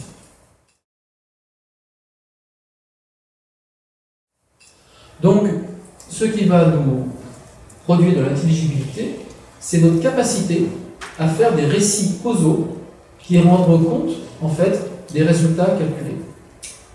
Donc, d'une certaine manière, l'intelligibilité, c'est ce qui permet d'avoir un récit causal, c'est-à-dire des actants qui agissent, des actants pas forcément humains d'ailleurs, les actants ne sont pas toujours humains, dans l'unité d'un horizon partagé, où, avec autrui, on est d'accord sur ce qu'on peut juger comme étant actant. Et donc, il y a toujours dans l'intelligibilité une espèce de convention interpersonnelle, déjà là, qui permet de construire un horizon commun. Chez Gadamer, on parle de fusion des horizons, d'un horizon commun qui permet d'interpréter ce qui arrive à travers un récit causal. Et l'intelligibilité est scientifique quand elle permet précisément d'articuler un récit sur un calcul.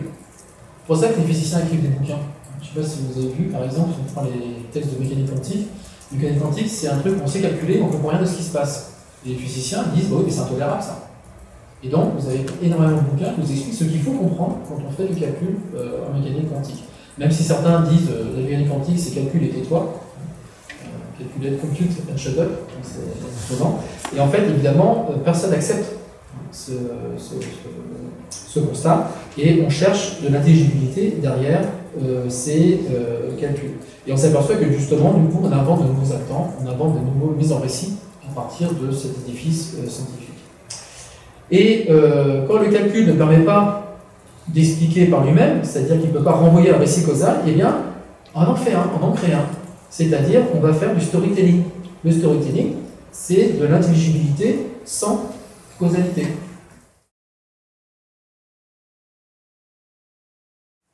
Alors ça on connaît bien parce que dans le big data, on fait ça tout le temps. Vous avez des belles visualisations qui sont produites, par exemple, on peut déjà montrer ailleurs, des cartes du web où on vous montre qu'il y a plein de nœuds, des sites web qui sont reliés entre eux, qui partagent des thèmes, etc. Sauf qu'on ne sait pas du tout comment c'est produit. Parce que c'est produit par des analyses complexes qui sont tirées elles-mêmes de collectes qui sont plus ou moins arbitraires. Donc, quel statut donner à ça? Ah ben, on fait ça comment? Ben, on fait du storytelling. On raconte une belle histoire qui permet de rendre compte de ce que l'on voit. C'est pas une histoire qui porte sur ces rapports calculés, c'est une histoire qui porte sur ce que l'on sait déjà de ce que expriment ces informations. Et donc, dans les boîtes qui font, dans les sociétés qui font du service deep learning, eh bien, elles ont toujours un service marketing qui vous fait le storytelling pour les clients, pour vous expliquer ce dont il s'agit, pour pouvoir comprendre. Donc on retombe en plein dans le paradoxe du mais-non. C'est-à-dire que quand on ne sait pas expliquer le nouveau que l'on observe, eh bien, on va le plaquer sur ce que l'on sait déjà, et c'est-à-dire le mais-non du pauvre, ça s'appelle le storytelling. C'est beaucoup moins chic. Alors le mais-non, vous connaissez sans doute, c'est le dialogue de Platon, où il y a le paradoxe de la connaissance nouvelle, c'est le fait de dire comment est-ce que je peux connaître quelque chose de nouveau. Alors deux choses l'une, soit c'est réellement nouveau, là, à ce moment-là je ne le connais pas, je ne le reconnais pas, donc je passe à côté. Et si je le reconnais, c'est qu'il n'est pas nouveau. Donc il n'y a pas de connaissance nouvelle possible. Eh bien, le deep learning en fait nous propose précisément du mais-non expérimental. Le nouveau que je vois ici, je ne peux pas le reconnaître parce que je ne comprends pas comment il a été calculé. Donc je peux reconnaître tout ce que je sais déjà. Et donc tout le storytelling, si vous voyez bien comment il est effectué, c'est de permettre à ceux à qui vous racontez l'histoire de reconnaître ce qu'ils savent déjà.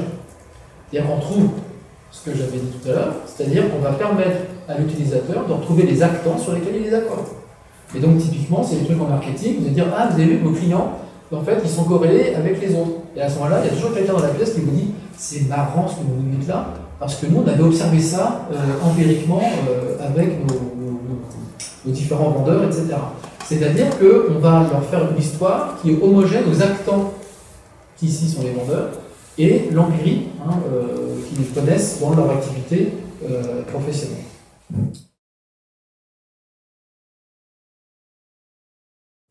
Alors quel est le rapport avec la rhétorique maintenant? Eh bien, le rapport avec la rhétorique, c'est que justement, l'intelligibilité, c'est un rapport avec l'autre. On vient de le dire. Faire un récit causal, donc un récit qui raconte une histoire avec des actants, en prise avec la causalité, mais qui soit accordé par autrui. Il faut que ça soit intelligible, justement. Et donc, ça veut dire qu'on va devoir construire une rhétorique comme un art du partage des actants pour pouvoir expliquer et comprendre les événements et les productions du monde réel et du calcul. Alors la rhétorique, de manière classique, c'est pas l'art de faire de belles phrases, c'est l'art de la persuasion. Un bon rhéteur, c'est quelqu'un qui sait persuader.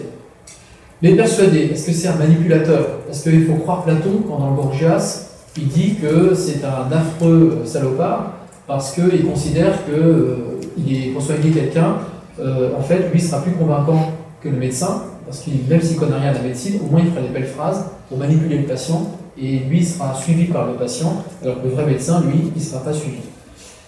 Et donc, forcément, la rhétorique sera l'art de la tromperie, l'art de la manipulation. Alors en fait, c'est pas la lecture qu'il faut faire, et il y a une citation que j'aime bien, c'est celle de Pierre Robin, qui dans la Problème de l'être chez Aristote, il fait la critique de Platon de la rhétorique. Et il dit cette chose-là.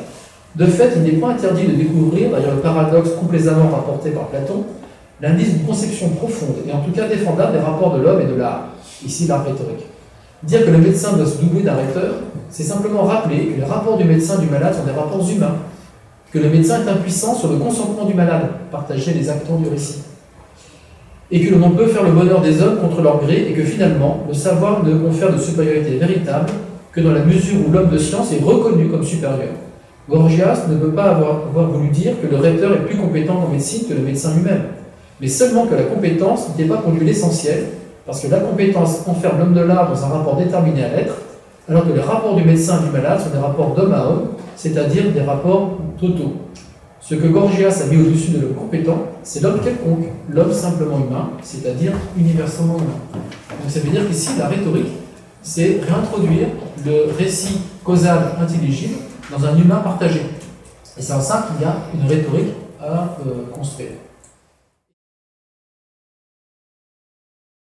Et donc, la vraie conclusion, ça veut dire qu'avec le numérique, on va sans doute avoir des étapes d'évolution de figures du savoir qu'il va falloir aborder et entreprendre.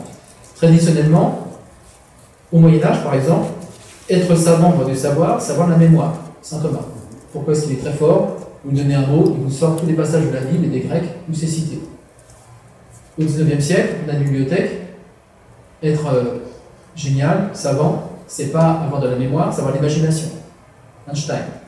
Aujourd'hui, figure du savoir, c'est Hollywood qui nous les donne, c'est le calcul, le deep learning, savoir comme humain augmenté par le calcul.